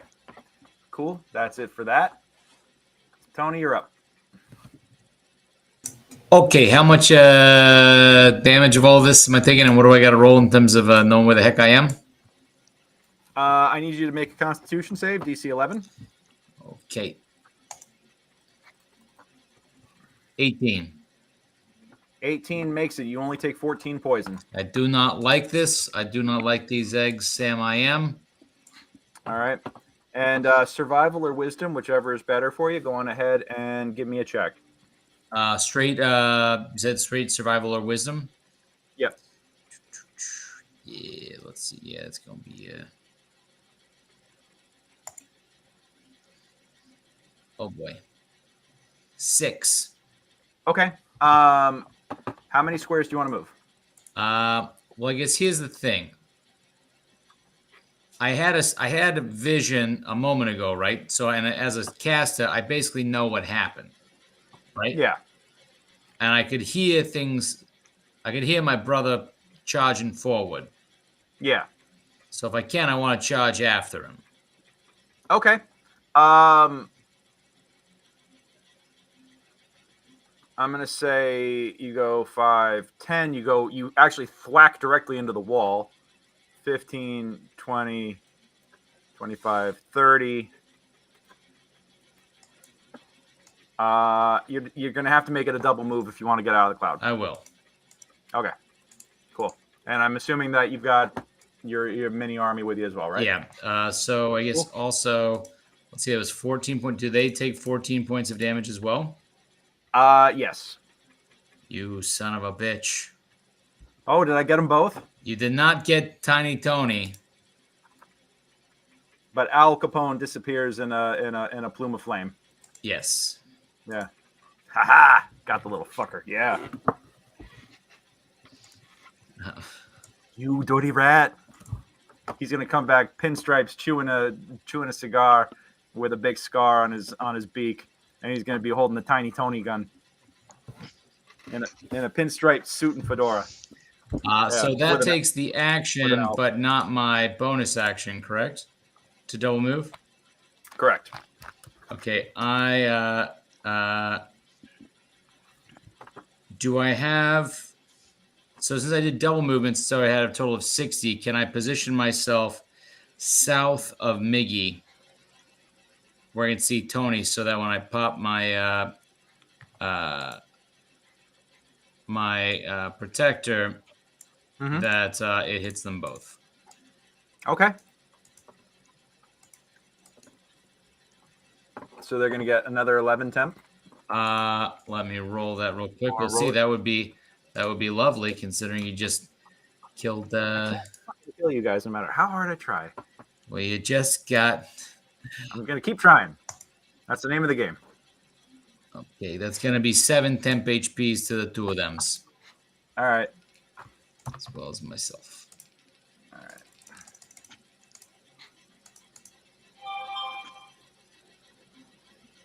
What is up, Mike? Is there something on top of my character on my token? I don't think so. Are you having trouble selecting it? Yeah, I had to select on to pan and back off to pan. Huh. And it's just being weird. Okay. Well, there's a lot of different effects on the table right now, and sometimes it gets a little buggy. Oh, I just looked at the chat. So sorry for ignoring this. I've been busy running combat. But Brindley, thank you so much for joining us tonight. I hope you're having fun and enjoying us. Paul, thank you for taking the time to converse and get our guest up to date here as to what's going on. Much appreciated. Glad to have you here. All right, let's go on ahead, and I think that's it for Tony right now. And that was all poison damage, you said, right? That is correct. No. Yes. Yep. Yeah, the Eldritch Cannon is immune to poison damage. Aha! God damn it! All right. I just got a Red Sox score update. They're killing me. They're killing me. They're so close to a playoff spot, but they're still within like shouting distance of the playoffs, but they keep just getting screwed. This is what love hurts sometimes. Okay, now it's back to the squealing like a pig. This guy is deceased. 4 on the floor. Yeah. Okay, let's go on ahead and. Come on. All right. That guy goes there. This one goes there. That one goes there. All right. Let's go. He's going to come out 5, 10. He takes radiant damage. Got it. Okay. Yeah, comes stumbling out of the cloud and immediately just gets bitch slapped by a spirit guardian. And then that one, oh, holy shit. The spirit guardian literally just decapitates the dude. Sorry, it was the 18, not the 21. That's still exactly their hit points. Okay. Yeah, no, that's I don't ever interrupt the GM when he's making a mistake. Yep. But I appreciate the honesty, but it was still enough to finish him off. So, okay, so that guy is toast. One of these guys is, you know what? The second one's actually close enough too. Do you want to use that second roll on the second guy? Yeah. He starts his turn. He's dead. Yeah. Both they just get ginsued. Mm-hmm. Yeah. They're just guys. Well, yeah. They come walking right into the spirit cloud and just immediately just get. You know, it's like a hibachi table. They're just done. So that guy is toast. That guy toast. Yeah. And the other one can't actually get a clean shot on anything because he's entangled by Frankie's ongoing wild magic effect, and he's gonna have all kinds of disadvantage trying to get around. I'm going to say he can't even get a line of sight on Frankie because of the way the wall is set up. So he's going to pass his turn. Casan, you're up. Okay. So I have to make a roll here. Yep. Constitution save? Yes, please. 24. Okay, you make it. You're only going to take half damage from this. 1, 2, 3, 4, 5. You take 6 points of poison. I can do that. That on 5d8, you only take 6. I know it's reduced to half. Pretty good. Good God, that's pretty good, man. All right. Yeah. All right. Can I move it's out of this? Like you made a deal with the devil or something. What? Can I freely move out of this, or do I also need to roll to get an orientation? I think you need to roll because you are effectively blinded in this. Okay. And is that a perception roll? I will say you can make survival or you can make wisdom, whichever is better. Let's see. +0 or +0. Great. All right. 6. Okay. 6. Okay. Cool. How many squares do you want to move? At least 4, I think. 4. I guess 5 squares. Ideally, I'd just be going forward the way I was facing, knowing the layout of the room prior to the blinding effect. Well, the blindness comes in and you immediately start choking. You grab your throat and you start going off in the direction that you think is the right one. But you wind up 5, 10, and I rolled this randomly. You wind up cracking directly into the wall here. And give me a perception check real fast. I did the grenade chart to 13. see which way you went.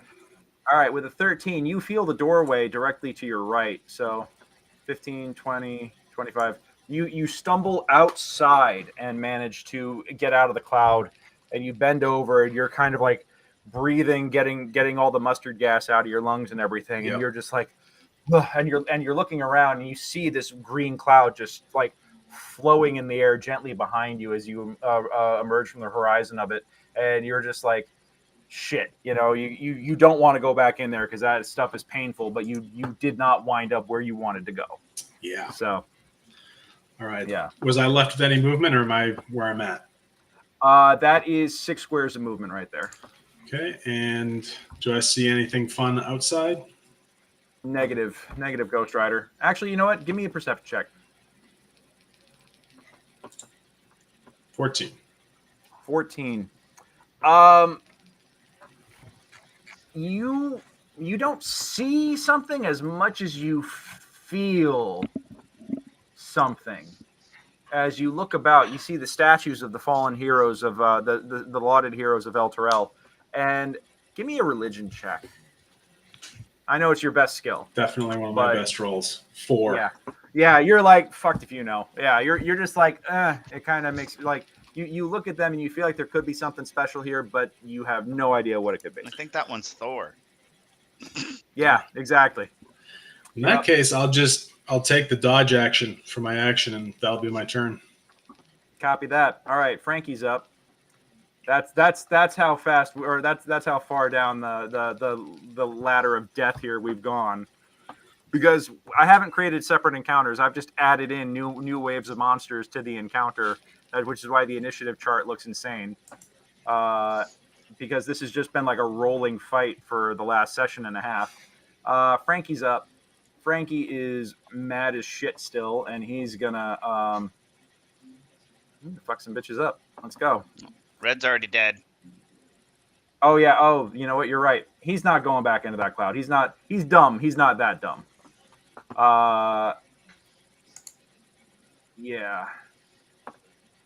He doesn't have a valid target in front of him right now, so he's going to hold his action and wait because he can hear squealing pig in the cloud. So he's just waiting for it to stick its snout out, and he's going to chop it right off. Hey, he could grab me and move me. He's you don't want him Koopaing you while he's raging right now, man. He will kick you through the wall.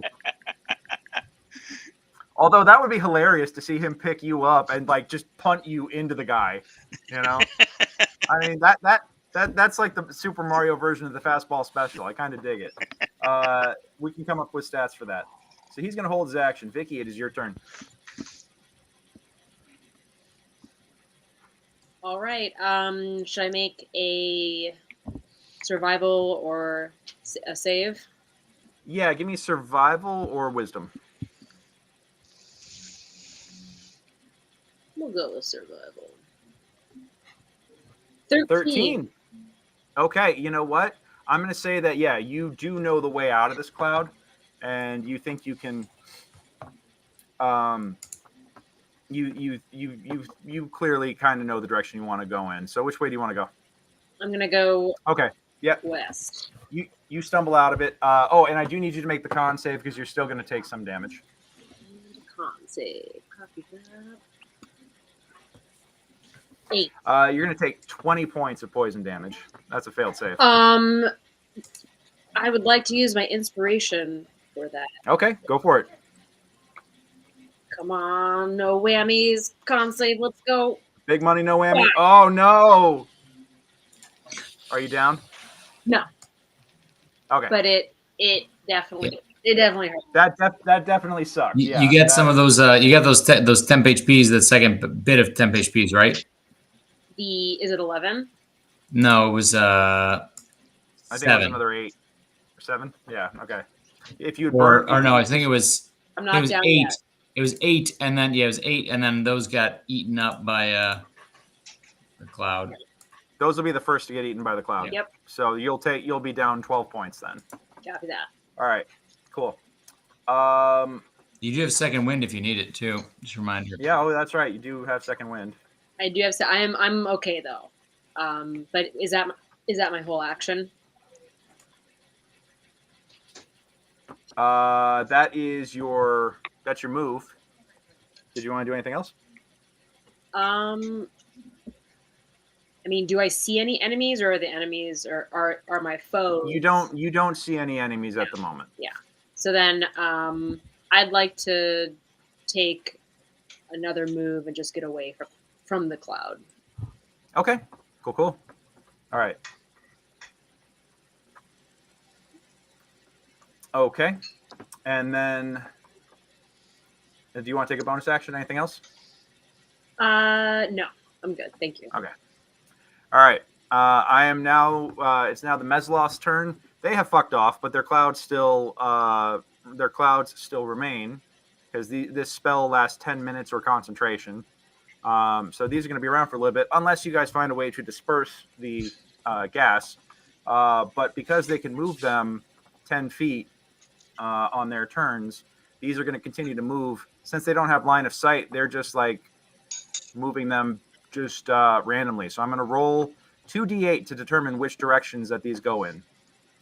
And I will, I'm going to roll them on the mastermind account so they're rolled openly. And if you go, the grenade chart is, if it starts 1 is straight up and it goes clockwise. Okay. 7. All right, so that means that one of these is going to go directly to the left 2 squares.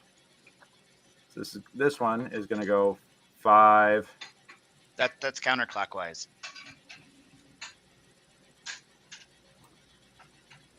No, it's clockwise. Okay. A 7. If it 1, 2, 3, 4, 5. It looks different. Okay. Yep. Am I wrong here? Well, I think doesn't it read here the fog moves 10 feet away from you at the start of each of your turns, rolling along the surface of the ground. The vapors being heavier than air sink to the lowest level of the land, and even pouring down openings. That's true. Okay, hold on. Let me look at this again. What I mean, you started each turn. Okay. You know what? Yeah. These are motherfuckers who are doing motherfucking things. All right. In that case, you know what? We're gonna have Casan, run! The boulder's coming after you. 5. It's like Indiana. If we started it there. Full plate meal. Chunk. All right. So, Casan, you can actually see the smoke pouring out and narrowly missing you. Oh, and boy. this one I'd already established is moving in this direction. So I'm not going to have it go in reverse at this point. But it is going to continue to roll in the direction that it has been rolling to begin with, which is 5, 10. Enveloping Miggy, Tony, and Frankie once again. I was going to have it go random. I'm just saying. I wanted to give you guys a chance to avoid it. But, all right, if we want to go letter of the law, we'll go letter of the law. All right, Miggy, you're up. All right, I got advantage on my con save. And yep. So I succeed. Got it. So that's going to be 9 points of poison damage. Yep.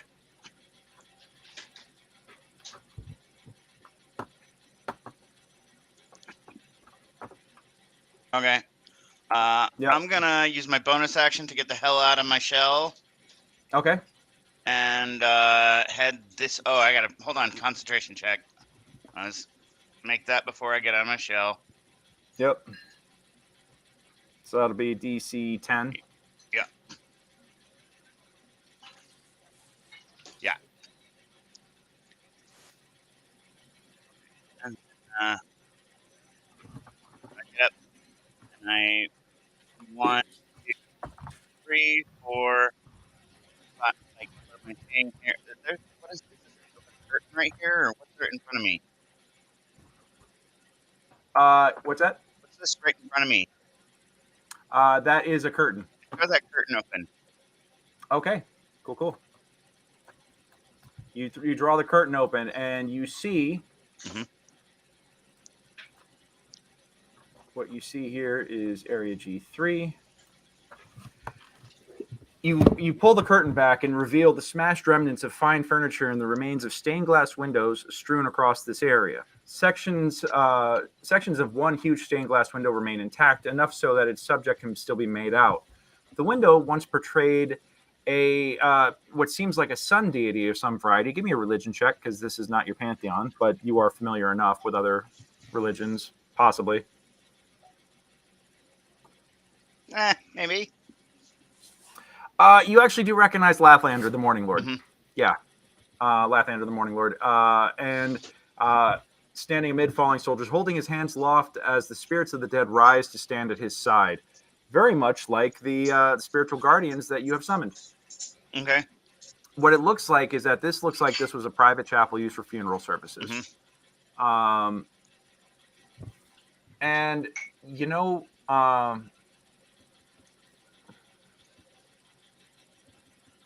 give me one more religion check. Busting my luck here. Hey! Okay.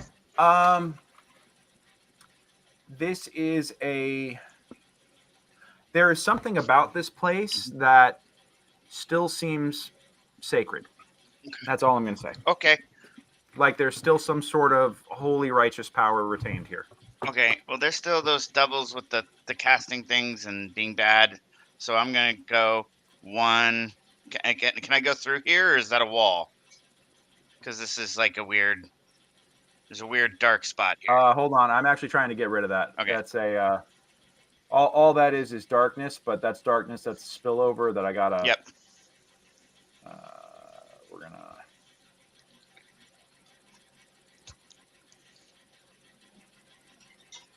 We're going to get rid of... No. I want you... I have to be on the right layer for it.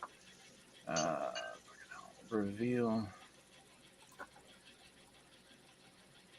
Okay, yeah. So now you're... Okay. Yep. So 1, 2, 3, and then I yell, Frankie, I need your help. Come to me. All right. Okay. And that's my turn. Okay. Cool. Tony, you're up. Oh, I'm going to drink a potion for my action because I don't have an action. There you go. So I was mistaken in taking damage with Tiny Tony because homunculus servants are immune to poison. Oh, okay. Thankfully. The Tiny Tony takes no damage. Yep, he takes no damage. Tiny Tony is going to come out of here like a penny that has been soaking in Coca-Cola for a little bit, and is going to come out shiny as fuck. Yeah. He's like, oh, I was born for this. He's got a beautifully refinished. Yeah. That's my last one. Yeah. So what do I need, a con save against the damage, or what's going on? 17. All right, 17 makes it. So you're going to take 9 points of damage. Yikes. I see it. I saw it rolling in. I saw the orientation of the room, correct? I'm going to say that you don't need to make the survival check because, yeah, you know the direction out of this. Yeah, okay. Yeah. I'm gonna make that a given at this point. So I'm going to say, come on, Frankie, let's go. Follow my voice. Follow Miggy's voice. 1, 2, 3, 4, 5.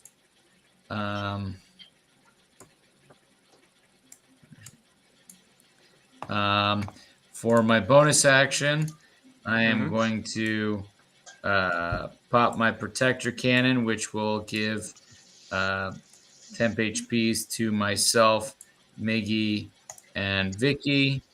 Do you want to hold that until Frankie is there? Yes, I'll hold that if I can. Okay. You know what? I'm going to allow you to hold it. Okay. Until Frankie shows up. Or until your turn comes around, whichever happens next. That will be a total of 8. I will have it a burst charge. And then I think I'm going to hold my action with a readied mind sliver for any creature that appears in view that seems to be aggressive. Got it. All right. Frankie has until the end of this round. I think it's Frankie's turn next. Oh, I skipped Frankie. Crap. All right, so he's got to make a con save.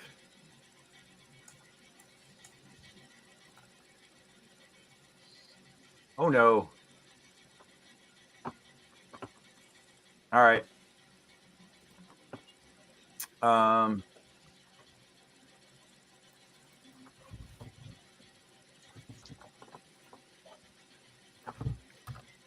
You're all standing outside the cloud waiting. Frankie does not emerge. Uh-oh.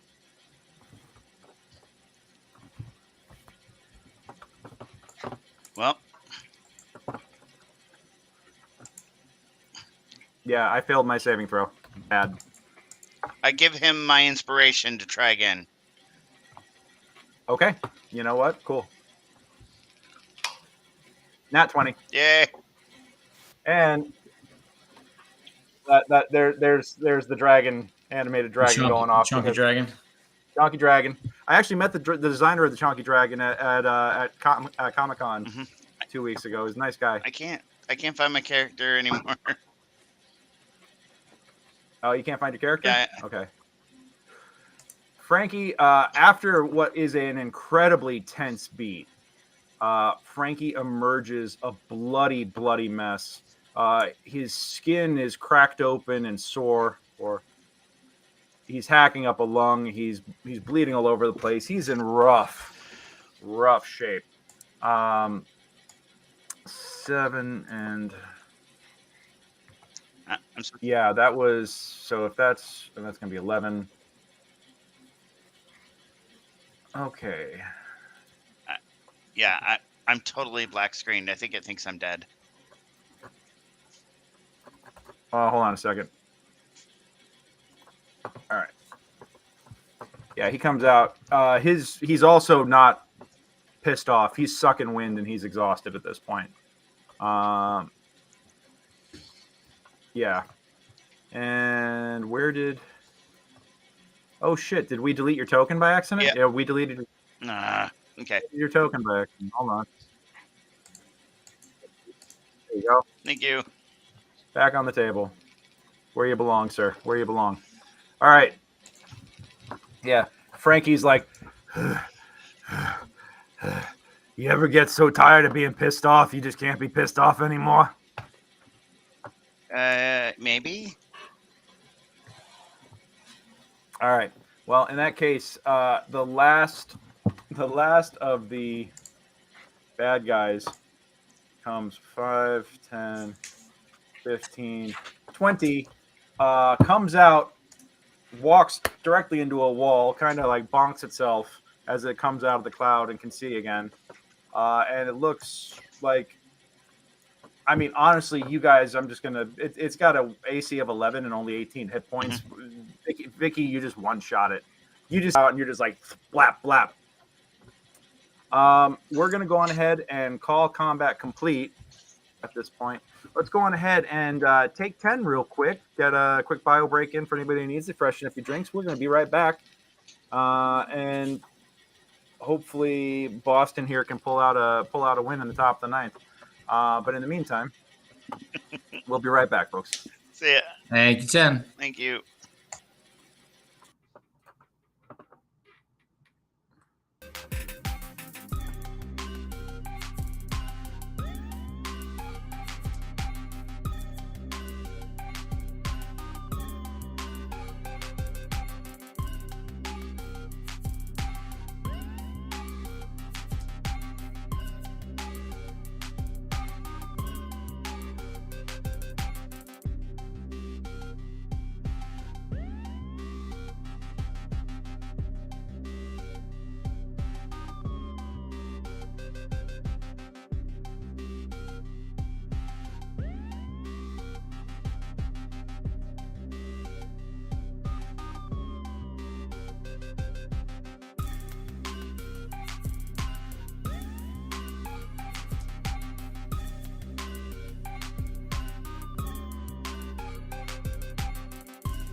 All right, here we go.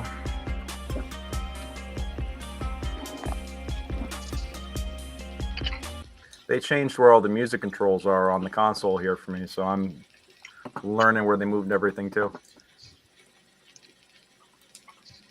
All right. Cool. We all refreshed and feeling better? Oh, let me get the caption off too. Totally. Awesome. All righty. Well, in that case, you guys... my poor stage manager in Scotland right now, who's emailing me my notes for the lighting changes I have to make for the show I designed. That's at the Ed Fringe opening Wednesday. It's 5 o'clock in the morning there, and she's still on LA time, so she's still awake and emailing me. And I'm like, go to bed. You know, so she's dealing with jet lag. Hannah is still emailing me right now, or texting me about notes from tech. Oh, really? I'm like, go to bed. It's 5 a.m. So anyway, Hannah, if you ever wind up watching this, go to sleep. We love you. You need your rest. Okay. Anyway, that's enough of me being daddy theater guy. Let's go ahead and get back into it. So you, the cloud, okay, first off, you nuke the shit out of the one remaining dretch. Vicki just pulls off a stupendous Vicki wick, poof, kill, you know. Yeah. Yeah, gadoosh. You reconnect with Casan. Casan, you actually find your way out. One of the clouds comes out dangerously close to you. And do you guys want to try and do anything to get rid of it, or do you want to, or get rid of the clouds, or do you want to just like wait for them to dissipate, which may take some time? I don't have anything up my sleeves that'll take care of a cloud of. With an Arcana of 23, what do I know about how I'd be able to dissipate these? It would take some sort of wind magic, like gust or something stronger. Yeah. But you also know that with Arcana, you know that an effect like this probably lasts about 10 minutes. Yeah. So which would you guys prefer to do?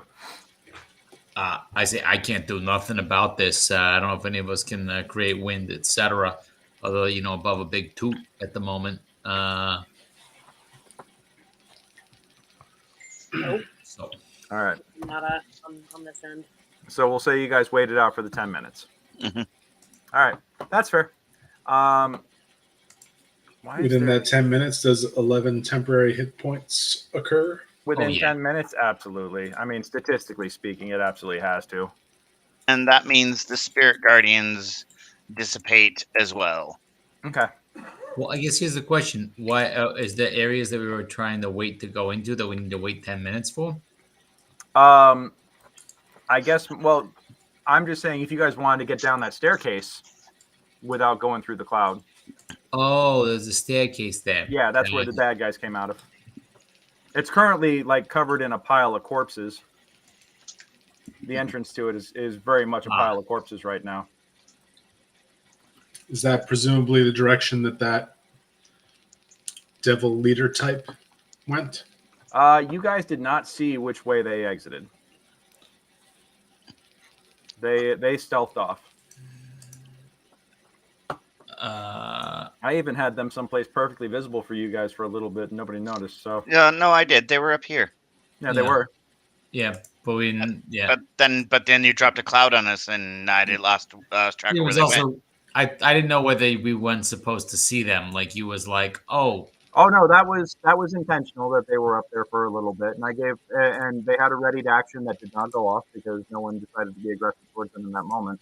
And devils on their home plane where they can actually die, as you've already noticed, I'm going to reiterate it for the folks watching at home. Devils on their home plane can actually die. If a devil dies on the material plane or dies in the abyss or dies in Celestia or wherever else, they reform in hell. When they die in hell, they're dead forever. So the devils are playing for keeps when they're here. This is something that most of the folks in the campaign have already figured out. So, although judging by Nat's look of surprise, I think that might be new information. New information for me. I don't recall talking about it. I don't know what were we just talking about? I remember. You're doing great. You guys are all doing many great. Sessions ago. We mentioned that. Yeah, someone had a perception check or something. We realized that's the devils were like losing their shit when they died. That's right. When the Hell Riders, when you guys confronted the Hell Riders and drove them off with just a spanking, Oh, okay. Yeah, the corrupted Hell Riders. That's when you guys realize that these guys are playing a little bit for keeps. Here, the Devils are a lot more cautious fighting on home turf. Mm-hmm. All right, we should get down there. This section still feels sanctified, but we should get down the stairs. Unless we during the 10 minutes we want to look around for like a false panel on the floor or something. You know, where they would hide the helmet. This you guys want to search the chapel that you're in? Yeah.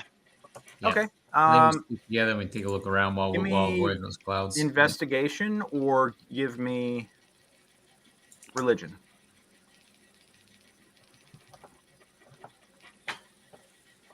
Okay.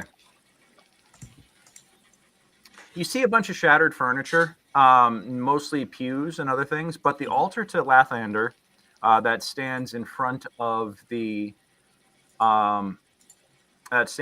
stained glass window that's still mostly intact. You can actually see Lathander raising the fallen to serve in the afterlife. Tony, well, okay. Casan, yeah, because you are because your patron is a fiend, you are feeling very uncomfortable and kind of like being in here. This does not feel like a nice place for you. Okay? And the more you look around in here, the more you want to get the hell out of here because you still feel like this feels too good. Vicki, yeah, you're kind of looking around. You're looking at the shiny windows and the other stuff smashed up, but you don't really notice anything in particular. Tony, you notice that the altar in front of the stained glass and the idol to Lathander is still intact and actually clean and serviceable from the looks of it, which is very much unlike everything else in this space. And Miggy with a 17 religion, it still feels holy here. And the more time you spend in here, the more it's like this is still a good place. This is still a safe place. This is still this is a tiny sliver of blue light, clean light in this darkness, in this roiling darkness around you. Okay. I want to go up to the altar. Okay. And I mean, it's an altar. They're kind of all kind of holy objects and things, and I want to see if I can just kind of intuit what would be the appropriate thing to to respect the altar before talking. Give me a wisdom check with it. You Insight? know what? Insight with advantage because you are a priest, even if it's of a different church.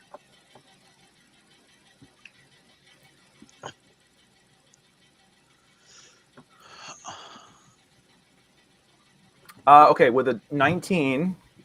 21. 21. With a 21. Sorry, it looked like you were rolling. Yeah, because you were rolling advantage, not disadvantage. With 21, you recognize the kinds of low pedestals that are used for individuals to kneel upon in front of the altar. And it looks clean and inviting. Okay. Well, I kneel on it without breaking it and, not give it all my weight, but, touch my knees to it. And then I say, hi, Mr. Torm, sir. Lathander. We got that. Yes, Lathander. Hi, we're here to find the helmet. And if you could help us find it so we can save this city, that'd be really appreciated. What's your charisma modifier? It's +1. Give me a D20 plus 2.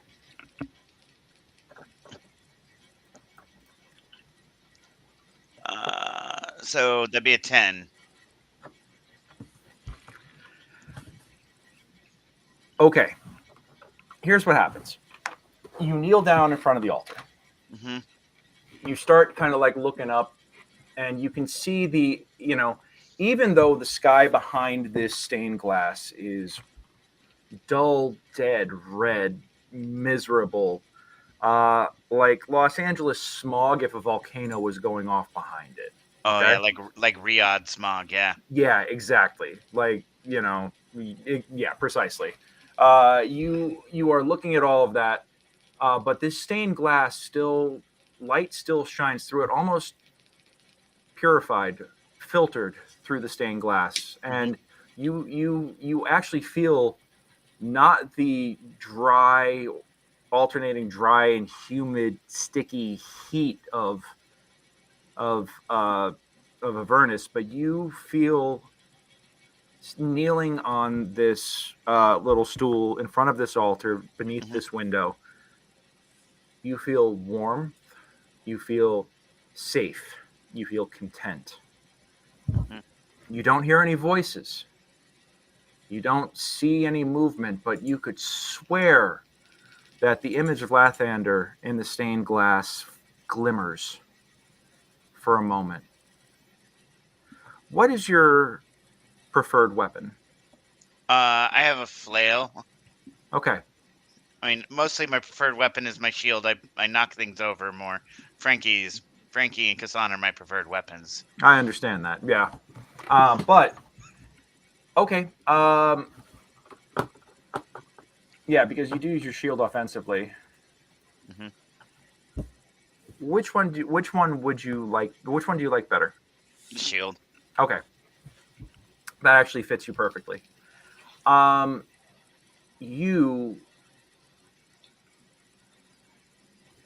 altar was empty a moment ago. But as you kind of like look up at the glass and you say this, you look in front of you, and just as if it had been there all along is a heater shield emblazoned with the sign of Lathander. Oh, it's gonna help us. Thank you. And I take up the heater. Okay, it's a steel shield. It is a +2 shield. Ooh, yeah. Yeah. So go on ahead and add. So as you carry that is +2 to your AC, and yeah, and I'll even say that on your attacks you get a +2 bonus on your shield attacks with it. Nice. Okay. Yep. And yeah, you don't worship Lathander, but you're like, hey, this guy ain't so bad. Yeah. You made the exact DC on the charisma check for that, so that was cool. I also have no idea what the name of the god that I really thing is, other than nature god guy. Sylvanas. Yeah, but Mickey doesn't really know. Yeah, He's I know. Yeah, you're like, I just kind of serve good, Like I'm just trying. I worship at the church of trying not to be a dick, Yeah, that's exactly. That works, and sometimes that works out for the best. So you now have a +2 shield. Yay. All right. Yeah, you pick that up, and you're like, oh, okay. And you turn back around, and everybody can see that you're carrying a heater shield of the Morning Lord. And did we see all this happen? You guys just saw him. Like, I could say that you guys were pretty much talking amongst yourselves. Like Tony, you were probably having a conversation with Frankie as everybody's just kind of ignoring Miggy as he goes off and just does his thing. And Frankie kind of looks and goes, "Oh, hey, Miggy, put that down. You can't trust that. The hell is that? Where'd you get that?" Oh, I asked the god in the stained glass for help, and he gave me a magic shield. What? Yeah, I asked the god in the stained glass for help, and he gave me a magic shield. Miggy, you can't be doing that down here. Why? Why? But it's a good god. I asked for help, and they said yes, and gave us a shield. Well, I think he said yes. Anyway, I stroll over to where I saw him. I'm like, hey, yeah. Look, I'm more of like a science and tech guy, but look, we're trying to fucking like save your city here. So like, if you got some more stuff in the vending machine, like, this might not be the kind of like. How do I make this thing work, Miggy? Hey, you're like looking for the Coca-Cola button. You just keep the Coca-Cola on. I have a little tiny tone. I'm like, hey, get down on the pew with me as well. Yeah. Like so. Is it A, B, up, down, left, right? Hey, Mickey, how do I make this thing work? Yeah. Hey, is that thing giving out free axes? Gotta use an axe. Anything? Well, you gotta be okay. Thanks so much. It's very quiet now. You can actually. I will say this, Miggy, you feel all of that light and goodness that you were feeling within the space is now imbued in that shield. Okay. I think we should go down the stairs as soon as those clouds are gone. I think we got what we came for in here. All right. You mean what's in here is now on the shield? Yeah. And that was okay. Gotcha. Yeah. The god gave us the shield so that we can do the thing. Yep. All right. Maybe you go in the front, just in case there's more crazy shit down there, eh? Yeah. It's a nice shield. Well, we need to take a short rest because we're all messed up. Yeah. Short rest would be great. I'd love a long rest, but I'll take what I can get. Oh yeah, no, you don't get a fucking long rest in Avernus. No. Not when you're in a hot zone. Not when you just pissed off the guy that's running the graveyard. So. Well, I mean, it happens. Yeah. Well, it could have been worse. It's Labor Day weekend. What can we say? Yeah, exactly. Okay. Yeah. All right. I will say that you guys do manage to take a short rest. You catch your breath. Feel free to burn hit dice, get some temporary hit points back, or get some regular hit points back plus temporaries. We're gonna put 11 on Frankie here, and I'm gonna short rest.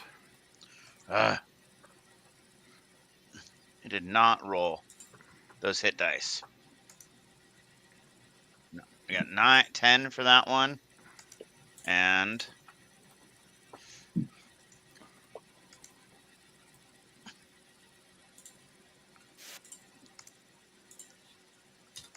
okay, 6. All right, cool.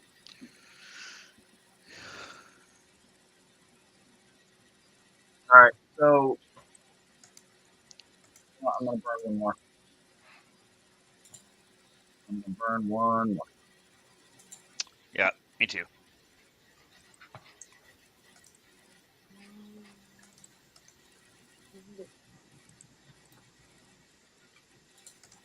Okay, another 6.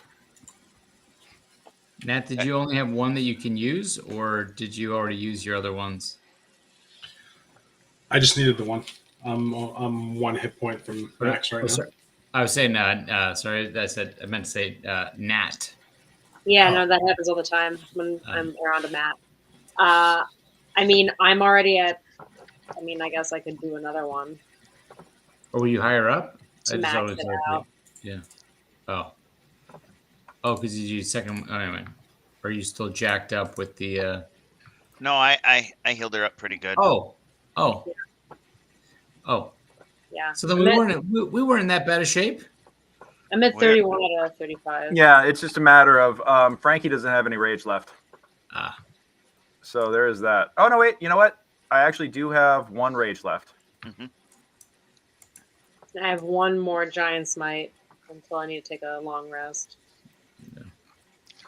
All right, let's do it. Yeah. Okay. That was not that short roof. So protector cannon is gone. Oh, can't go through that.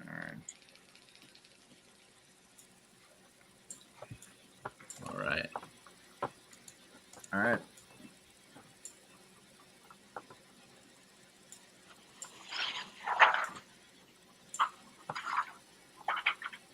Frankie's like, I'm getting real tired of being pissed off, guys. I don't know how much more gas I got in the tank today. All right, we're going to go from here. Go to... Yep.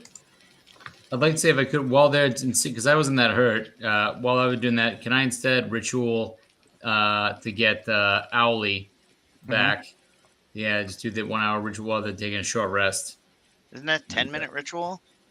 Or sorry, it's a 10-minute ritual actually. Yeah, so it's actually good and quick. Are you going to warn your brother sufficiently ahead of time? Yeah, I look at Miggy and I'm like, listen, you look the other way. You don't. Okay. When I draw the circle, just It a only reminder. happened the one time. Yeah, The well, you know one what? time. I'm trying to make sure that you and Owly get along, so it can only happen the one time.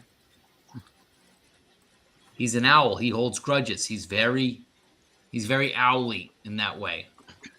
All right. Let's stack up here. All right. For adventure. Okay.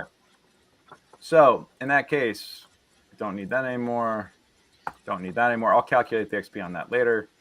Don't need that guy right now. Don't need that guy right now. Okay. Yeah, it's an hour. This workshop, you guys come down the stairs and curl down the stairs into what looks to be a workshop.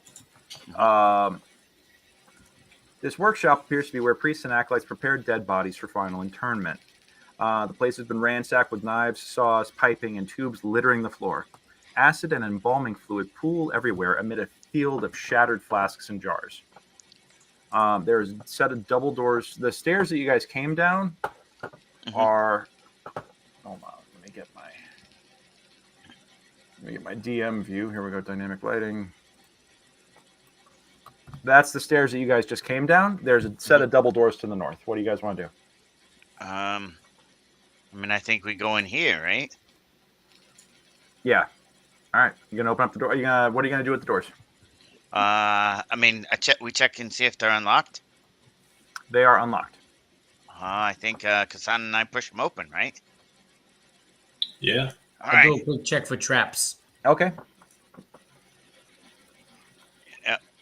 Okay. Go ahead. Give me another just round of investigation or perception checks real fast, guys, as you're looking. All right. Yeah. As Tony and Tony and actually it's just Tony. Tony, you notice on the ground what looks to be tracks that look to be like animal paws that match the monsters that you fought, and it looks like they were coming from the direction that you guys are heading in now, behind you up the stairs. So as you open up the double doors, you see a staircase going down that comes to a landing, and then the stairs, two sets of stairs branch off, one to the left, one to the right. I let the group know what I see in terms of the those steps, and say, I wonder if looks like they've already been here. Yeah, but they might not even be able to notice the helm. All right, Casan, you want to go right? I just peek around the corner a little bit. All right, you peek around the corner and you see what you see on the map. And Miggy goes down the stairs and immediately starts, there's the other way, and starts looking around. Are these stairs deep enough that we can't see each other over the landing in the center? Yeah, it's about, it's about a 10-foot staircase in terms of angles. So I would say that it is like you can hear each other, but you can't see each other over it.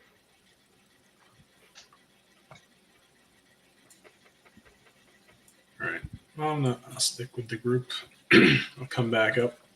Okay. Could we send Ali down that one way and see what's there? Yep. Okay. Yeah, Ali is resummoned. He actually respawns with a freaking gas mask this time instead of a fedora. He's like immunity to poison. Perfect. Yeah. He's like, I'm ready for this. Yeah. Let's go. Or just immunity to cloud kill, but that's not the point. Yeah. Frankie's kind of like, hey, all right, which way we going? Oh, wait. All right.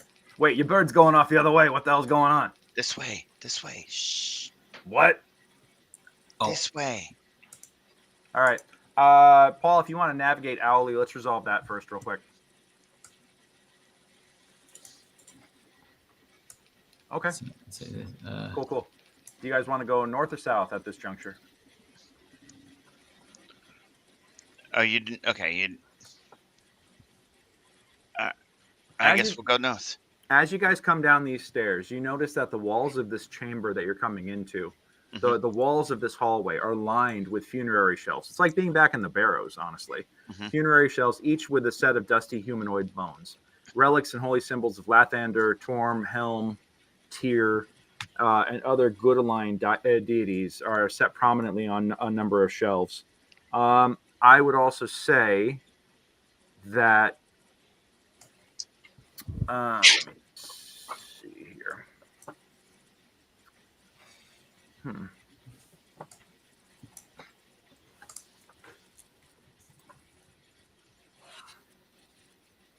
Yeah, as you guys are looking around, that's pretty much what you see. Is that it is looks to be.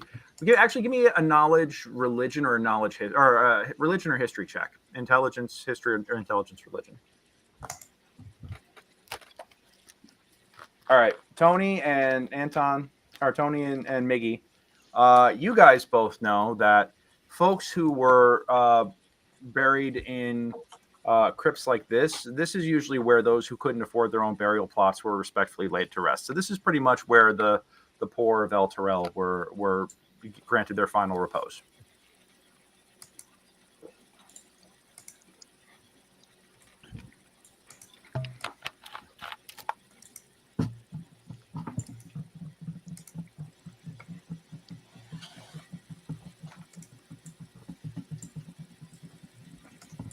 All right. Is Ali not going down the other way? We're all going. We're committed to this this tube of death. Yep. Tube of death. Like a tube of toothpaste. All right. What? And yeah, as you guys are walking around here, this is. If you want to give me another round of perception, real fast.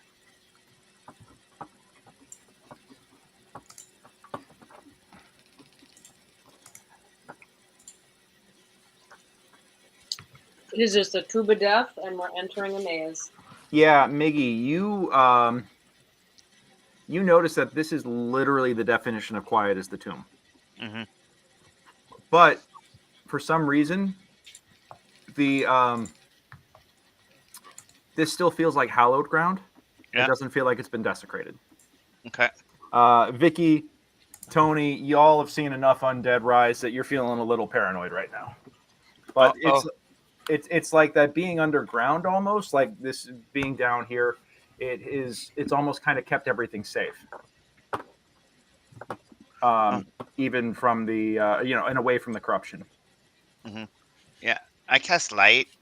Okay. Just in case there's not enough light, using the there are no light sources down here. So as you guys and Frankie's got the light sword out too. Yeah. Or the Moontouch longsword.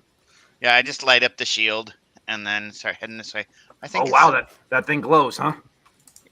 Yeah, no, I just make it glow. I head down this way. Oh, Mr. Fancy Pants.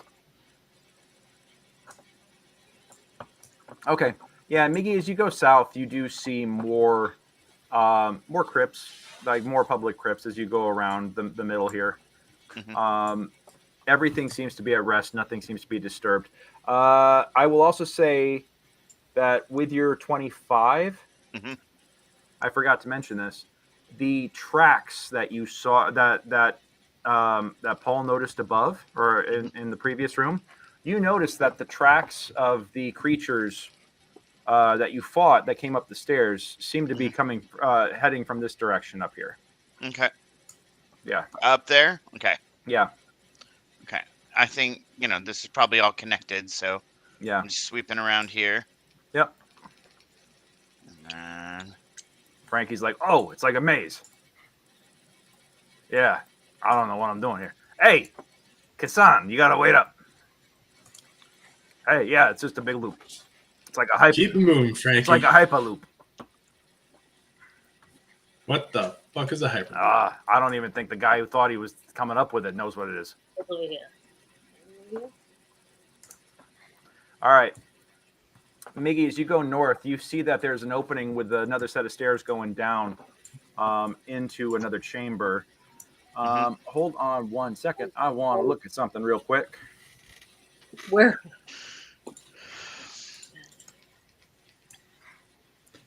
Alley's in the dark areas in perception of 18, flying north. And again, owls are silent. Yep. I will say.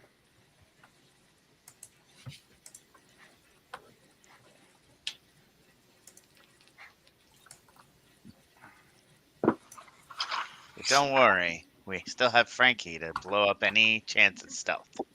Miggy, what's your passive again? 17. Okay.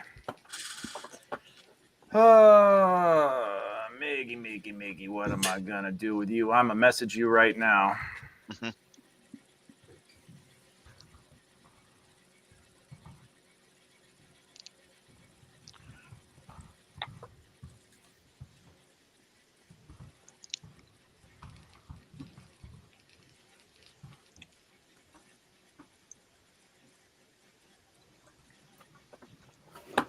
Okay. Yep. I grab Frankie. Is Frankie right next to me? Yeah, let's say he is. Yeah. I grab Casan and Tiny Tony are right with you, but we could have Frankie be here too. Yeah. What? I know. I grab him and I put my hand over my. We're being watched. By what? I don't know. But we're being watched. Well, how do you know we're being watched if you don't know who was watching us? Because I know. Shh. Okay. Okay. You know what, Miggy? I trust you. Okay. So now, as you're entering, this looks like you've entered. Miggy, as someone who's worked in the churches before, you would actually recognize an ossuary. And this is like the main ossuary. It's a huge chamber lined with funerary shelves along the stone walls above 6 bare daises. Deisi, what the hell? Diocese, yeah. Creating a display of dusty humanoid bones rising from floor to ceiling. So now you are very much in that area. And Owly can go around and as you go down the stairs there. This area is set with cushions and low stools of brown oak. Above an empty dais, the wall is covered with a mosaic shaped from the colored chips of bones, artfully arranged to depict scenes of funerals, the migrations of souls, and celestial realms. Lettering along the bottom of the mosaic reads, "Contemplate life, death comes soon enough." And give me you're proficient in religion, right? Yes. Okay. You recognize that this area is in one which the priests dedicated to dealing with the dead would meditate to help them endure the dark nature of their work. This is a place that they would come. I don't want to say it's like a lounge, but it is a sacred, quiet place where those who needed a moment's respite from dealing with the constant tragedy that death usually brings with it. Oh, it's a green room. Yeah, basically. Yeah. Yep. Okay. All right. I flashed my shield light back at him, and come on. Okay. Come on.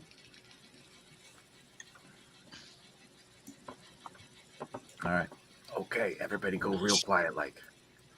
2, 3, 4, 5.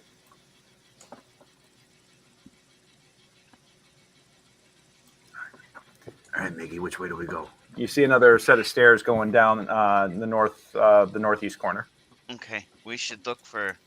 If I was gonna, if they're gonna booby trap anywhere, it would be like the sacred sepulchre underneath this point. Okay, so what? We got to look out for traps? Yeah, Tony should, yeah. Okay. Well, we should all be looking for traps. Well, yeah. But yeah. I don't know what to look for.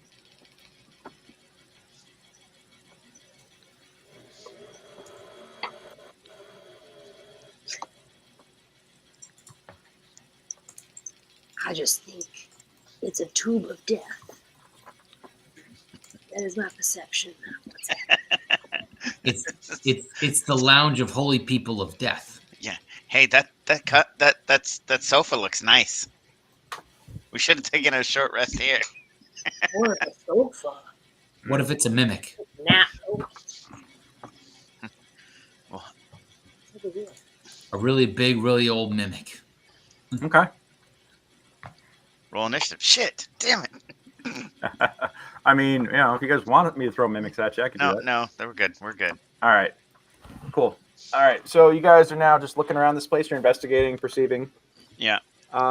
Yeah. This area is everything it seems to be. This is, like I said, quiet, meditative. Mm-hmm. There's no clear signage or directions or anything like that. Just everything is as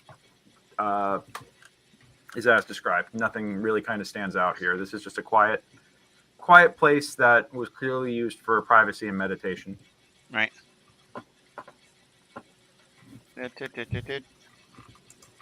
Around the corner and look. All right. There's a door around the corner. Okay. Hey, door down here. All right. One moment.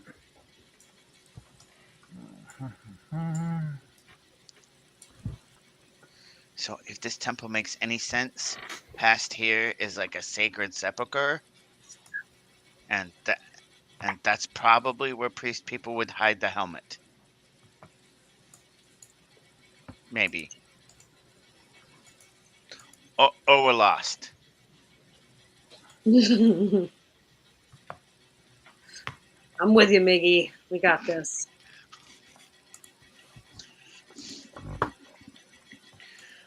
Okay, 1 second. I'm just reading this real fast because I reviewed it earlier and now I can't remember what I reviewed.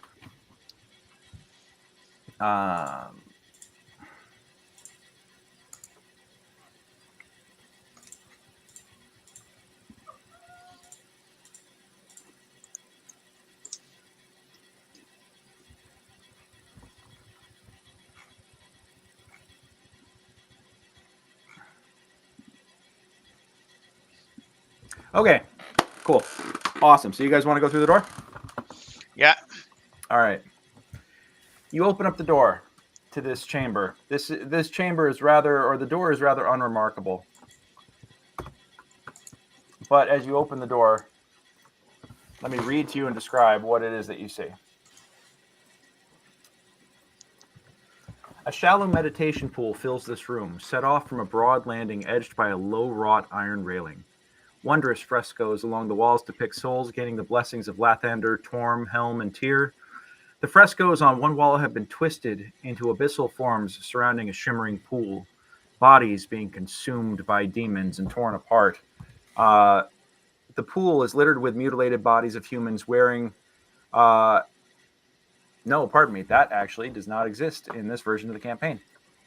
But you do see that the swirling water of the pool roils with shadow and is shot through with patches of black ichor where demons have clearly emerged. I will also say that there is a small altar right here in front of the pool. And on that altar rests a golden helmet. Okay. Okay. Okay. Okay. You can give me either Arcana or Religion right now. Okay. I am going to give myself guidance on that. Because I need it, and I'm gonna ask the shield, should I be is there something we should be doing to take that so that we don't hurt nothing? And then yeah, you speak that to the shield does not respond. But Miggy, you recognize that this helmet is you've never seen it, you've never even seen a depiction of it. But you can tell just instinctually that this is the helm of Torm's sight. It bears the symbol of it directly on the crest of, or directly on the center of the forehead. It bears the symbol of Tyr. Okay.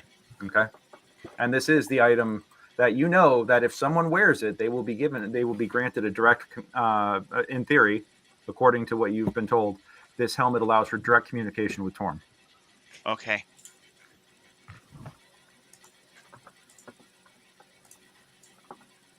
Okay. So who's gonna? So Torm is the god of what? Sorry, You with a 21 religion, he's a completely different pantheon. Mm-hmm. But Torm is basically Saint, like more like Saint Yig. Right. Yeah. Okay. God of duty, loyalty, righteousness, and obedience, and law. Yeah, but without all the murder, hate for undead, maybe not. Yeah, not so much raging against the undead. Okay. So, all right. Yeah. Okay. I will also say, Tony, as you look, you see that roiling, the calm pool is disrupted by that roiling black water. This pool, which was used as a chamber in which to medicate and commune directly with, a minor deity, clearly has been corrupted, and you can see that you don't know if this is the corruption of hell or corruption of the abyss, but based empirically on the evidence that you've witnessed, that has some sort of connection to the abyss. This roiling, the roiling waters on the far side of the pool here. Okay. Aggressively bubbling and churning. Yeah. So I relay that. I'm like, hey, Miggy, I mean, I think you're the best person for the helm because you're like, good with talking to the gods and you're a good dude. But that shit over there, that water, that's some bad shit. Yeah, I actually think you should do it. What? Well, you're smarter. You know what to ask. Yeah, but look, I'm a science guy. You're like a guy. Like, I don't think your god's gonna be like upset if you're like, hey, this is one of my good dudes talking to another good dude. I don't think Casan should do it. Oh no. I mean, I'll do it if you want, but like, I'm like a science guy. Like, I just don't want him to be like, I'm worried he's gonna be like, hey, you're not like a god guy. Yeah, like, but gods. I don't know. I don't want Miggy touching that thing. I think he's too dumb to do it. I agree. Gods are real smart. Anthony, I think you should do it. Okay.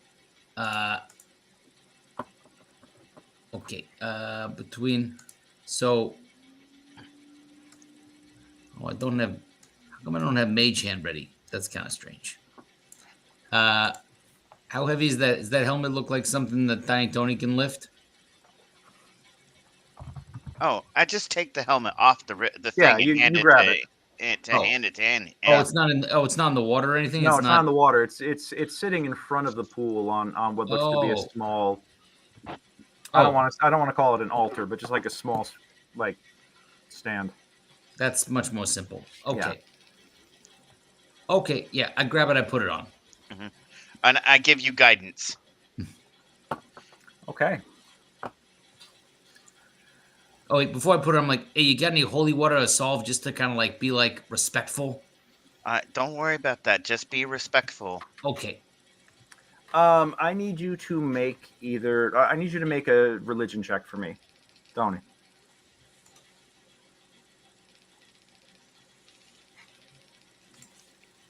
With a botch, you put it on and nothing happens. Let me. I was gonna say, can I? I don't have inspiration on that. Wait. Oh no, Tony. Yeah, it was the one. He gave me. Didn't he give me guidance? I think he burned it. Yeah. Let me tell you, guidance isn't gonna fix that. Yeah. That's a botch. You put it on and literally nothing happens. You actually get the feeling that this thing has rejected you. Hello. Dial tone. Hey, Tony, Miggy, I don't think he wants to talk to me. You give it a try. I hand it to Vicki. I don't know. I don't like this. Okay. I don't like this thing. And I give Vicki guidance, and I say, just be real respectful, and try to be smart like Anthony. Smart like Anthony. Respectful. RESPECT. I'll show you what it means to me. And I give her guidance. Okay. All right. And then I just Go roll for it. religion. Give me religion. 6. It rejects you too. I'm not a good one for someone who's respecting like something above me unless they're like popping, but that's a different situation. Frankie knows. Hey, as someone that's always wearing a mask, let me give it a try. Ooh. Okay. No, I thought it was a bad idea for Miggy to touch it. I know it's a bad idea. Yeah, Casan, that's not going to be a good idea. Yeah. Miggy, I'm sorry. You got to try and talk to this guy. Out of game, Matt, if you want to make a persuasion check on Frankie and give it a shot. I'll persuade him. Okay. Frankie, what's the worst that could happen here, huh? Yeah. Let me make an insight. Let me just see. What? Shit. I rolled a 7. Okay. I mean, I could think of all kinds of bad things that'll happen, but then again, if it hasn't worked for these two, it probably ain't gonna work for you either. Okay.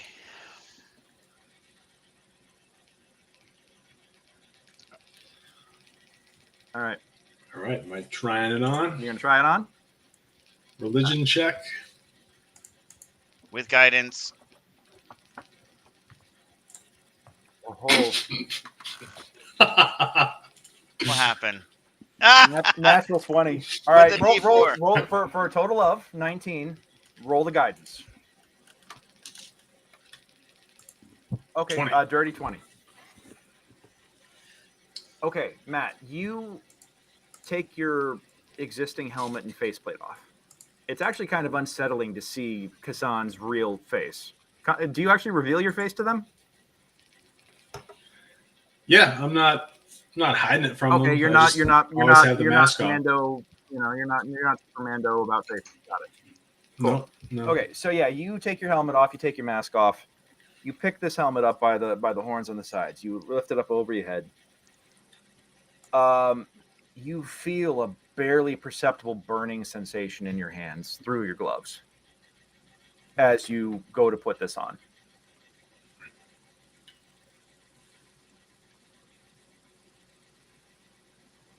Does that deter you at all?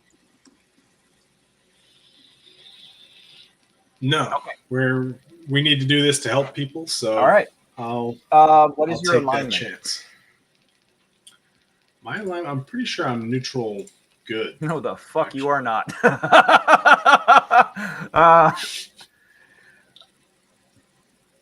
Okay. You know what? I'm gonna neutral good. Right, yeah. I'm gonna respect that. Even though you're onto a fiend, sure.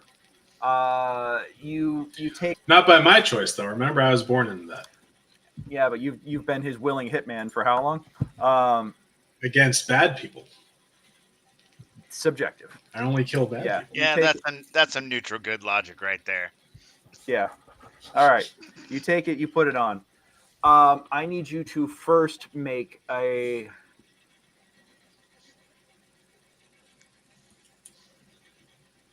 Give me a perception check followed by a Constitution save.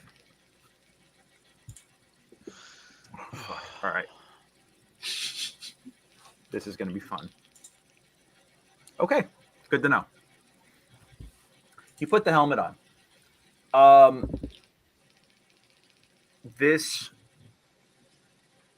What you guys behold is that he puts the helmet on and stops for a moment and just kind of wearing it. And he's kind of looking around, and you guys are looking at him. You're looking at him. He's looking at y'all through the helmet. It all seems very, very like nothing's happening. Matt, you hear almost like you almost feel it in the back of your teeth. Like, you know that dial-up sound back from when we were kids and logging on to AOL or Prodigy? You get that static sensation in the back of your teeth. And you're like, I don't know, guys. I don't think this is work. And then you freeze. What the rest of you guys see is you see his eyes cloud over, and he freezes mid-phrase, mid-sentence, mid-breath even. Mm-hmm. He's now staring off into the distance, into the middle distance, and you see his eyes glow blue. Matt, you feel your consciousness leave that room. And you can actually feel it surging up, like you're floating up, floating up, floating up, floating up, floating up, floating up, floating up. Tony, give me a perception check real quick. Or give me you know what? Never mind. Frankie's magical awareness goes off. I know. I was just typing this out. Yeah. Frankie's magical awareness goes off. I'm going to burn it because he doesn't even have a choice in this. He feels hey, is that water boiling even hotter than before? And you look, and the pool is surging. Like the bubbles are becoming more aggressive. They're getting bigger, and they're actually starting to spread closer towards you from the east wall. Mm-hmm. Meantime, Casan, you are floating up higher and higher. You actually look down, and you can see yourself from hundreds, maybe thousands of feet up. You can see the tiny speck of you and the rest of your group just in that chamber. And you feel completely connected. And you're looking up, and you can actually see a blue light surging from above as you start heading towards it. And then you stop.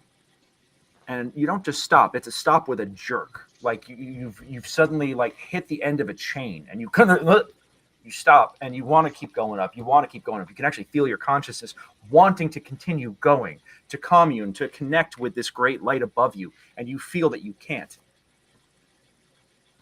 And you're held there for a moment. And then you feel you get jerked down a foot. You get jerked down another foot. And you just get pulled down as if something is pulling the chain down further and further and further. And suddenly, with a great yank, you are in free fall. And you feel your consciousness like it's like the Tower of Terror. You just suddenly just feel your stomach and your throat as your consciousness drops. And you are suddenly plummeting towards the ground. And you go through the ceiling, through yourself, through the floor. And suddenly you are through into the ground, into the shale, into the different layers of the ground beneath you. And you feel yourself racing towards some sort of red energy that is surging from below. And you look down, and as you guys... Actually, everybody else give me a perception check real quick as you're looking at the water. Anton, Anton, I see that Miggy actually tries blasting the water with Sacred Flame. His Sacred Flame does nothing. Right, there's no target for it. I'm just like... Correct.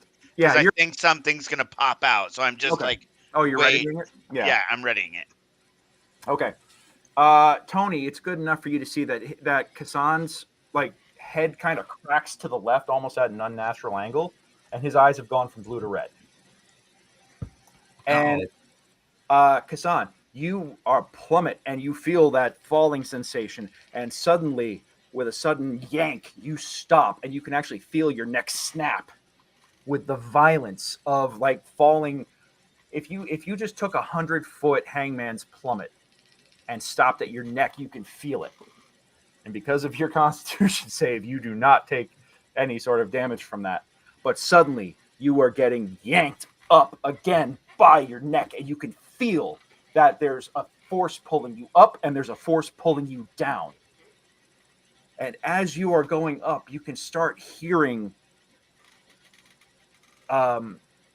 flowing water. You can hear the rush of water in your ears. As you are going up, it feels calm, placid, cooling. As you get yanked down, you can feel it boiling up from beneath you, and you can feel yourself almost starting to suffocate underneath it. And that's when the voices start. What languages do you speak? All right, we got a couple of options here. We got common, we have orc, and we have undercommon. Okay, you don't recognize any tongues that are filtering through your ears right now. But you can tell that they are otherworldly. And you can hear gentle voices whispering in one ear, and you can hear a voice like just dripping with venom and hatred and just evil, just kind of like rolling off each syllable. It is black speech in the other. And you are getting, you literally feel like you're getting pulled apart. Give me another Constitution save. Fucking hell, 21. All right. Can I kind of fight my way in a particular direction in this tug of war? Religion or Arcana, whichever is better for you. Both awesome. So, oh yeah. Yeah, no. You try to exert your will, and both sides immediately pull you taut to a snap. Everybody else, the waters are boiling up. Tony, you notice that Casan's eyes have gone from blue to red. Now they're back to blue again. Now they're red. Now they're blue. Now they're red. You actually can see them. One is blue, one is red. That's floating back and forth. You can actually see his head starting to shudder a little bit. He's hanging in there right now, but this is not good. With that 22, with that 22 Arcana check, do I get a sense of what I am witnessing? An astral bisection. You've only read about this, but his soul is literally caught between two planes and is at risk of being ripped in half and lost. All right, so hold. You actually see at one point both eyes, opposite colors, and somehow you can't even comprehend this as you see it, but you hear him and see him muttering things, almost coming out of, literally talking out of both sides of his mouth, and his head snapping back and forth violently as he does it. He actually is starting to do the, like his head is almost becoming a blur as he goes. What languages do you speak? Miggy, what languages do you speak? Abyssal, Infernal, Aquan, Undercommon, Common. Yeah. Okay. And Tony, what do you speak? Aquan, Common, and Dwarvish. Got it. You don't recognize half of this language, but you do hear that. You do understand the black speech of Abyssal, and you can hear that he is saying that Motet is coming. That Motet will consume you. That Motet will consume all. All of hell will fall before the might of Bat Motet. Oh, that's bad. And now he's actually spitting and coughing up blood as he's standing there. Okay. And in the meantime, Vicki and Frankie are both going to make perception checks real quick. Yeah.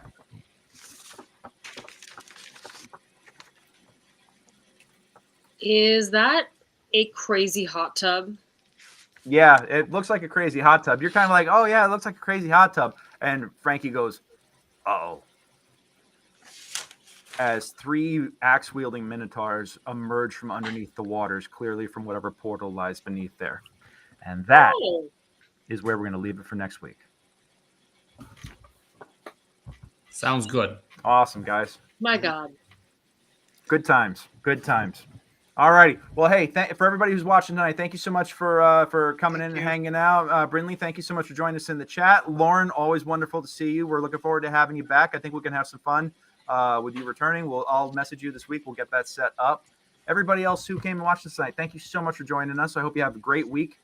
We will be back next week. The week following, we will be dark, but we will be back next week as we continue to see what happens to the Tortletonis as they encounter the Helm of Torm's sight. In the meantime, wishing you guys well. Hope you're having a great summer. Take care of yourselves. Take care of each other. And until we see you next week, roll them 20s. Good night, all.